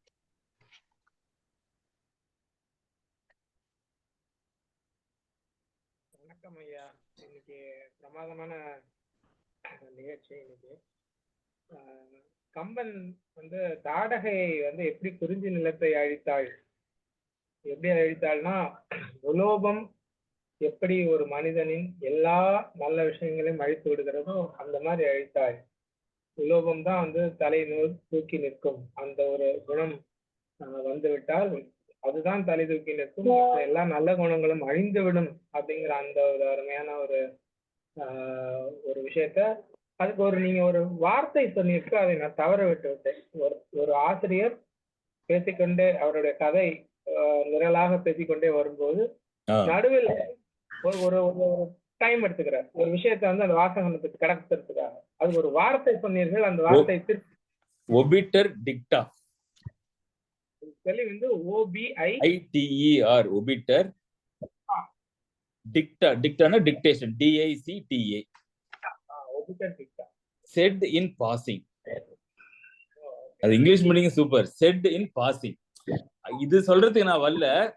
பட் எனக்கு ஒரு வாய்ப்பு வந்தது, ஒரு ஐடியா தோணுச்சு. அந்த ஓகே சொல்றேன், இதையும் கேட்டுக்கீங்க அப்படிங்கிறது. செட் இன் பாசிங். எல்லா பெரும் கவிஞர்களும் இது மாதிரி ஒரு சமயத்துல நல்லா பயன்படுத்திக்கிறாங்க. அதை ஒரு நல்ல கருத்து சொல்றப்ப கனெக்ஷனே இல்லைன்னா கூட ஒரு பிரில்லியன்ட் கனெக்ஷனை உண்டாக்கி ஒரு உதாரணத்துக்கு உண்டாக்கி சொல்றாங்க. ஒபிட்டர் டிக்டா வார்த்தை அதிகம் பயன்படுத்தக்கூடிய ஒரு வார்த்தை, பயன்படுத்த வாய்ப்பு இருக்கும் ஒரு வார்த்தை. ஆமா ஆமா ஆமா ஆமா. பின்வரு நிலை அணிக்கும் சொல் பொருள் பின்வரு நிலை அணிக்குமான வித்தியாசத்தை ரொம்ப அழகா சொன்னீங்க. எனக்கு ரொம்ப பிடிச்சது. நான் வந்து சொல் பின்வரு நிலை அணி அப்படிங்கிறது வந்து ஒரு சொல் மீண்டும் மீண்டும் வருகிறது. அதே பொருளில் அது வரும்போது அதுக்கு சிறப்பு பெருசு கிடையாது. ஒவ்வொரு சொல்லும் ஒவ்வொரு பொருள் தருமாறு வரும்போது அது இன்னும் சிறப்பு. நான் நினைச்சேன் பை டிஃபால்ட் சொல் பின்வரு அணினாலே சொல் பொருள் பின்வரு நிலை அணி அப்படின்னு நான் நினைச்சுக்கிட்டேன். இல்ல இல்ல, சொல் பொருள் பின்வரு நிலை அணின்னு ஏதாவது புதுசா ஒண்ணு சிறப்பா சொல்றாங்க அப்படின்னா வெவ்வேறு பொருள்ல வர்றதா அது நினைச்சுக்கிட்டேன். இன்னைக்குதான் அதே வார்த்தை அதே பொருளில் வந்தால் அது சொல் பொருள் பின்வரு, சொல்லும் பொருளும் அப்படின்னு ஒரு உண்மை சேர்த்துக்கணும். அதுல பொருளும் பின்வரு நிலை அப்படின்னா அது இனிமேட்டுக்கு பதிஞ்சிடும். அதே பொருளில் அந்த சொல் திரும்பி வருகிறது.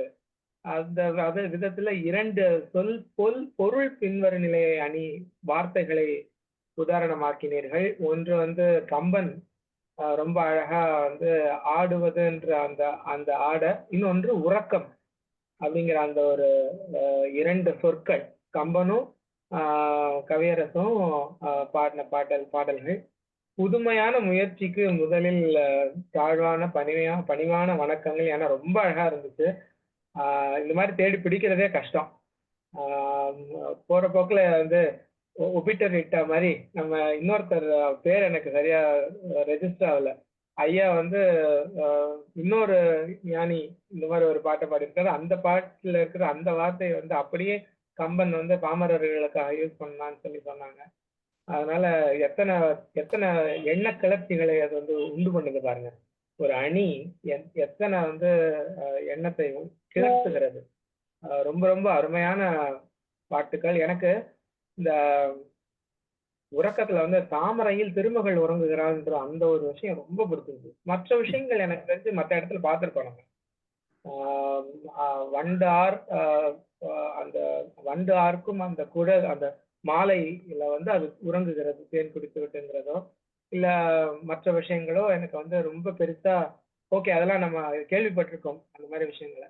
ஆனா வந்து ஒரு தாமரையில் திருமகள் உறங்குகிறாள்ங்கிற அந்த ஒரு விஷயம் அது வந்து கிட்டத்தட்ட இந்த நம்ம இன்னைக்கு நைட் வந்து பசங்க வந்து நைட் ஷிஃப்ட் வேலை பார்க்குறாங்க.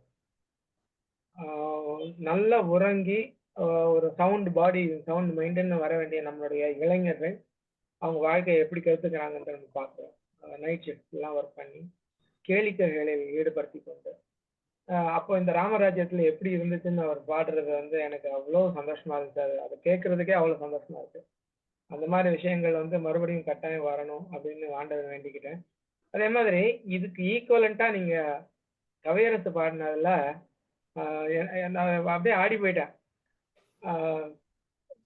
நீங்க கூட அதை எடுத்து காட்டினீங்க மறுபடி. பொருள் வந்து கருத்து வந்து அந்த பாடலில் உறங்குகிறதாம். வந்து நீங்க படிச்சாதான் அந்த கருத்து வெளில வருமா, இல்லைன்னா அந்த பாட்டுல இந்த கருத்து உறங்கிக்கிட்டே இருக்கு. அது எனக்கு நீங்க எடுத்து சொன்னப்போ ரொம்ப ரொம்ப ஸ்லாகித்தேன். ரொம்ப அருமையா இருந்துச்சு, எனக்கு ரொம்ப பிடிச்சிருந்தது. விளையாத நெல் முதிராத சொல் அப்படின்னு ஒரு ஒரு விஷயம். அது ஆடுமா, நல்லா விளைஞ்சிருச்சுன்னா என்ன பண்ண, தலை சாஞ்சிருமா. விளையாத நெல் இருக்குல்ல, அது வந்து ஆடுமா காத்துல, ஏன்னா கொஞ்சம் தக்கையா இருக்கும். அது மாதிரி முதிராத சொல், ஒரு சொல்லோட வெயிட் பாத்தீங்கன்னா அது போட்டீங்கன்னா அப்படி உட்காரணும் மனசுல போய் அது. ஆனா அந்த முதிராத சொல் என்ன பண்ணுது, ஆடுதான். அது வந்து போய் உட்காரலையா. அந்த மாதிரி ரொம்ப அழகா கவியரசு வந்து உண்மையாவே அதெல்லாம் ரொம்ப பெரிய விஷயம். நீங்க நிறைய நேரம் எடுத்த டாக்டர் வந்து இதுக்கெல்லாம் வந்து பேரலல் டிராப் பண்ணது, நீங்களும் அதுக்கு உதவி பண்ணிருப்பீங்கன்னு எனக்கு தெரியும். ரொம்ப நல்லா இருந்துச்சு. நன்றி ஐயா, வணக்கம். நன்றி. ஆக்சுவலா இந்த ஆடான்னு போட்டதுல கண்ணதாசன் போடுறதுல இந்த கவிஞர் போட்டதுல கம்பன் போட்டதுல இந்த ஆடங்கிறதுக்கு டிஃப்ரெண்ட் மீனிங் வருது. நீங்க சொன்னீங்க ஒவ்வொரு இடத்துலயும் முதல்ல வந்த அந்த குவளை பூக்கள் கண் விரிய, அந்த ஆடங்கிறதுக்கு அது விரியன்னு பொருள். அந்த மாதிரி அந்த ஆடன்னு போட்டதுல டிஃப்ரெண்ட் பொருள்கள் அந்த இதுக்கு வருது. ஆனா கண்ணதாசன் எழுதுனதுல என்ன ஆடுறதுங்கிறது டிஃப்ரெண்டா வருது. ஆமா, குழலோடு கட்டோடு குழல் ஆட, அது அடுத்தது மீனாட, நகையாட, மயிலாட, அந்த மாதிரி ஆடுற அந்த அந்த ஆடுறது என்னங்கிறது டிஃப்ரெண்டா வருது.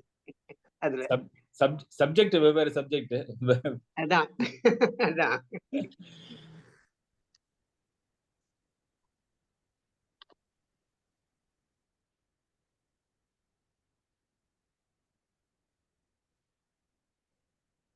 எக்ஸ்டெம்போரா நீங்க கடைசியில ஒரு பாட்டு பாடினீங்க, நான் அசந்துட்டோம். இது ப்ரிப்பேர் பண்ண மாதிரியே தெரியல, திடீர்னு ஒரு பாட்டு வருது அப்படின்னு கடைசியா பாடினீங்க பாட்டு. இது சார் சென்றுவா மகனேவா? கடைசியா ஒரு பாட்டு பாடினீங்களா? அதான் இல்ல, அது அவர் கண்ணதாசன் வந்து உடனே அப்போ காளிதாசன் ஒரு படம் எடுத்துட்டு இருந்தாங்களாம். அந்த காளிதாஸ்ல வந்து ஒரு படிக்காத பையனை வந்து சபைக்கு அனுப்புவாங்களாம். அந்த மாதிரி காமராஜரை அனுப்பினாங்க. அனுப்பும் போது அந்த பாட்டை அவர் பாடியிருக்காரு பாருங்க, அந்த பொருளோட. முயற்சிக்காக நீங்க தயார் பண்ண பாட்டு இல்லைல்ல, திடீர்னு நீங்க பாடினோன்னு நாங்களும் ஆடி போயிட்டோம். மனசுல அந்த தோணிச்சு அந்த பாட்டு மனசுல. நீ வந்து ஏதும் நீ அறியாதவன்னு எல்லாரும் நினைக்கிறாங்க காமராஜரை. அங்க ஆணவம் இருக்கு அரண்மனையில, நீ போய் எல்லாத்தையும் வென்றுட்டு வான்னு அனுப்புறாரு அவரு.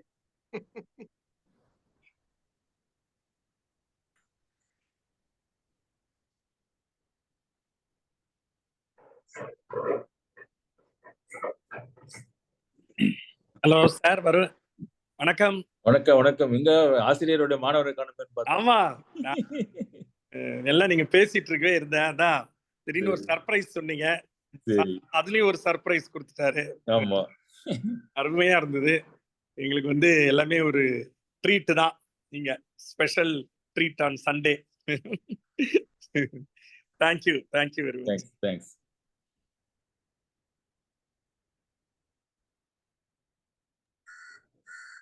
மாலை வணக்கம். வணக்கம் சாய்ராம். அற்புதமான மாலை பொழுது, ரொம்ப நல்லா இருந்தது. அந்த ஸ்டார்டிங் வந்து இட் வாஸ் சூப்பர்.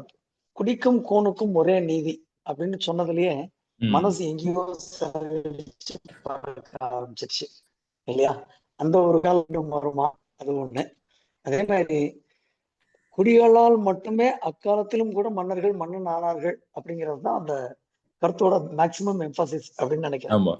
ராமனுக்கு பட்டம் சுட்டும் போது கூட எல்லாரையும் கேட்டுட்டு தான் ராமனை மன்னனா முடிசூட்டணும் அப்படின்னு தயாரதன் திங்க் பண்ண ஒரு இடம். ஸோ அதனால மன்னனுக்கு உண்டான நீதி மக்களுக்கும் இருந்திருக்கின்றது அப்படின்னு சொன்ன விதம் ரொம்ப அற்புதம். தன்னோட நாட்டை காக்கக்கூடிய வலிமை மிக்க ஒரு மன்னன் இருக்கணும் அப்படின்னு சொன்னது ஒரு விஷயம். இது போக அந்த பாடல ஒவ்வொன்றுக்கும் நிறைய பேசிட்டு போகலாம்.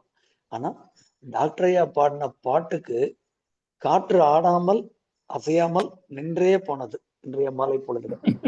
மனம் இங்கும் அங்கும் ஆடாமல் அலையாமல் மகிழ்ந்தே போனது.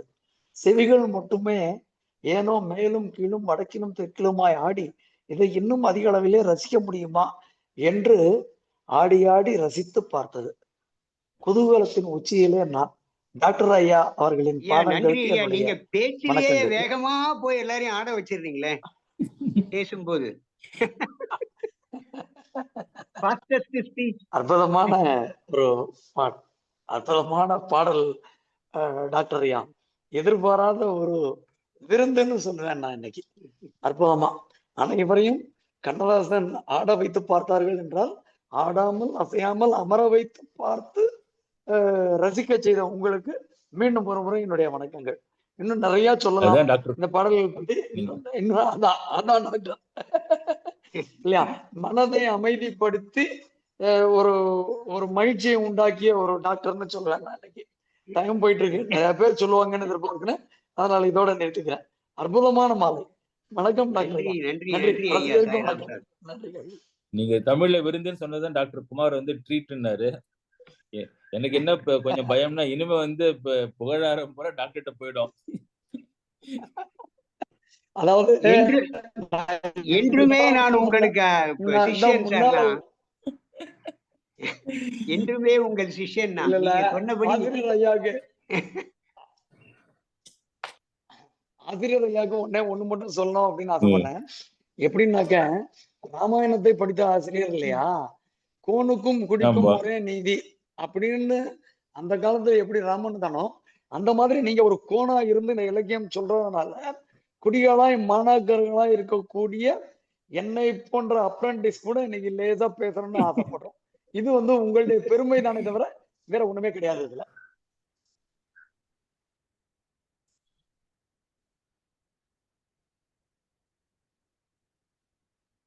அண்ணன் சொன்ன உடனே டாக்டர் டஹால்னு ஒரு போர்டு போட்டாரு, சிஷ்யனுக்கு வந்து அத்தனையும் குருவுக்கே காணிக்கைன்ட்டாரு.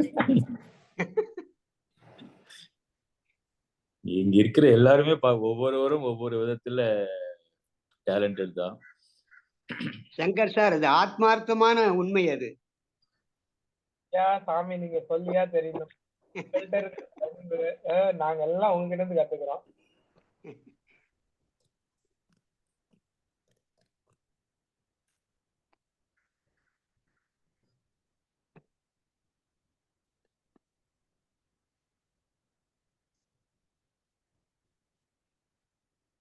வேற யாராவது கருத்து இருக்கா நேயர்களிடம் இருந்து? இல்லைன்னா முடிச்சுக்கலாம்.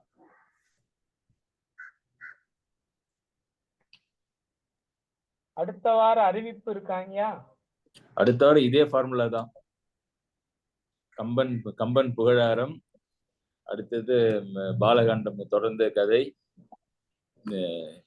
கடைசி அரை மணி நேரம் கம்பனுக்கும் கண்ணதாசனுக்கும் முடிச்சு. இதேதான். இது அடுத்து இந்த பாலகாண்டம் முடிகிற வரை அனைமா இன்னொரு மெனி மந்த்ஸ் பூரா நாட்களுக்கும் நமக்கு வந்து டாக்டர் ஐயா அவர்கள் உதவி செய்யறேன்னு சொல்லியிருக்கிறாங்க. உங்களுக்கு விருந்தும் ட்ரீட்டும் சேர்ந்து நமக்கு கிடைக்கிறது. ஒரு பக்கம் கவி சக்கரவர்த்தி, மறுபுறம் கவிக்கு அரசு, ரெண்டு பேரும் சேர்ந்து வழங்கக்கூடிய பெரும் விருந்து. அவ்வளவுதான் இல்லையா? அற்புதமா இருக்க போறது ஐயா. முடிகிற கம்பராமாயணம் இந்த பாலகாண்டம் விஸ்வாமித்திரர் ராமர் நிகழ்ச்சி முடிகிற வரை டாக்டர் அவர்கள் நமக்கு கனெக்டட் செய்யுளில் இருந்து எப்படி அந்த கனெக்ஷன் இருக்கின்றது, சில இடத்துல அப்படியே பயன்படுத்துறாரு, சில இடத்துல அதை கான்ட்ராஸ்ட் கொடுக்குறாரு அர்த்தத்துல, சில இடத்துல அதை ஃபர்தர் டெவலப் பண்றாரு. எல்லாவற்றையும் நமக்கு சிந்திப்பதற்கு ஒரு வாய்ப்பு கொடுக்கின்றார் நம்ம டாக்டர் ஐயா அவர்கள். அவருடைய இந்த ஊக்கத்தையும் இந்த முயற்சியும் கண்டிப்பாக நாம் வந்து பாராட்டி ஆக வேண்டும். நிச்சயமாக நிச்சயமாக நிச்சயமாக. You are friend, philosopher and guide and guru. ஐயோ, ரொம்ப நன்றி டாக்டர் ஐயா. ரொம்ப அருமையான ரொம்ப ஒரு ஒரு ஒரு மெலோடியஸ் முயற்சி. ரொம்ப ரொம்ப நன்றி ஐயா, ரொம்ப நன்றி. லைட்டர் ஆக்கிடுது மொத்த இதையும். ஆமா ஆமா, அப்படியாவது அந்த டோனு எல்லாமே வந்து அப்படியே அந்த மெச்சூரிட்டி. சாய்ராமன் சாரோட ஒரு வகுப்பு நம்ம கவனிச்சோம்னா அதுக்கப்புறம் திருப்பி வந்து ஒரு பாட்டை ஒண்ணு கேட்டிருந்தோம்.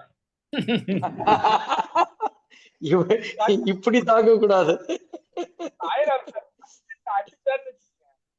நம்ம அது ஒரு 2 நிமிஷம் எடுக்கும் நம்ம வந்து அது வெளில வர்றதுக்கு. அது வந்து இன்ஃபர்மேஷன் பாம்பிங். அது அப்படியே வந்து அசராம கொட்டும். அது அருவி, அதாவது நயாகரா புத்தாலத்திலேயே தலை கொடுக்க முடியல. டாக்டர் கிருஷ்ணன் இருக்கிற மாதிரி தெரியுது. இருக்கீங்களா? ஓ, really a very thought-provoking session இன்னைக்கு கொடுத்தது நீங்க. Really nice. நீங்க எவ்வளவு ஹார்ட் ஒர்க் பண்ணி இவ்வளவு எடுத்து எங்களுக்கு அந்த ஜிஸ்ட கொடுக்குறீங்க. It was very very enjoyable. And particularly அந்த லாஸ்ட் கம்பராமாயணம், கண்ணதாசனும் அண்ட் டாக்டர் சார் அந்த பாட்டு வந்து was really a very good tribute for the giants, நம்மளுடைய legendary Kamban and Kannadasan. Thank you sir, thank you sir. Kumar சொன்ன மாதிரி அண்ட் ஃபார் தி விருது எல்லா ஐயாவுடைய கைடன்ஸ் தான், வேற ஒண்ணும் கிடையாது. இந்த குரு சிஷ்யன் மாதிரி என்னுடைய பார்ட்டி ஜீரோ. அடுத்த இதுக்கு வந்து குரு அண்ட் சிஷ்யன் அந்த டாபிக்ல டெவலப்மெண்ட் டாக்டர் ஐயா அப்படின்னு போட்டு நம்ம டிஸ்கஸ் பண்ணலாம் நினைக்கிறேன். கிருஷ்ணா சார் வந்து குரு, எங்களுக்கு நம்மளுக்கு குரு, குருவை மிஞ்சிய சிஷ்யன் அவரு, அப்படி எல்லாமே எடுத்துக்கலாம். தேங்க்யூ. Thank you thank you. நன்றி நன்றி. Thank you Kumar. Thank you sir. Thank you.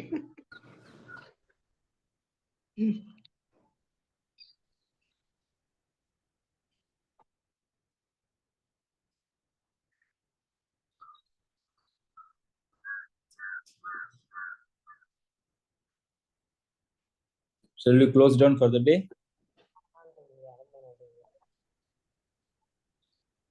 Thank you, sir. Thank you everybody. தொடர்ந்து விஸ்வாமித்திர ராமர் சிந்தனையை வருகின்ற ஞாயிற்றுக்கிழமையில் சிந்திப்போம் என்று சொல்லி நன்றி பாராட்டி அமைகின்றேன். நன்றி, வணக்கம். Thank you sir. Oh thank you sir, நன்றி சார்.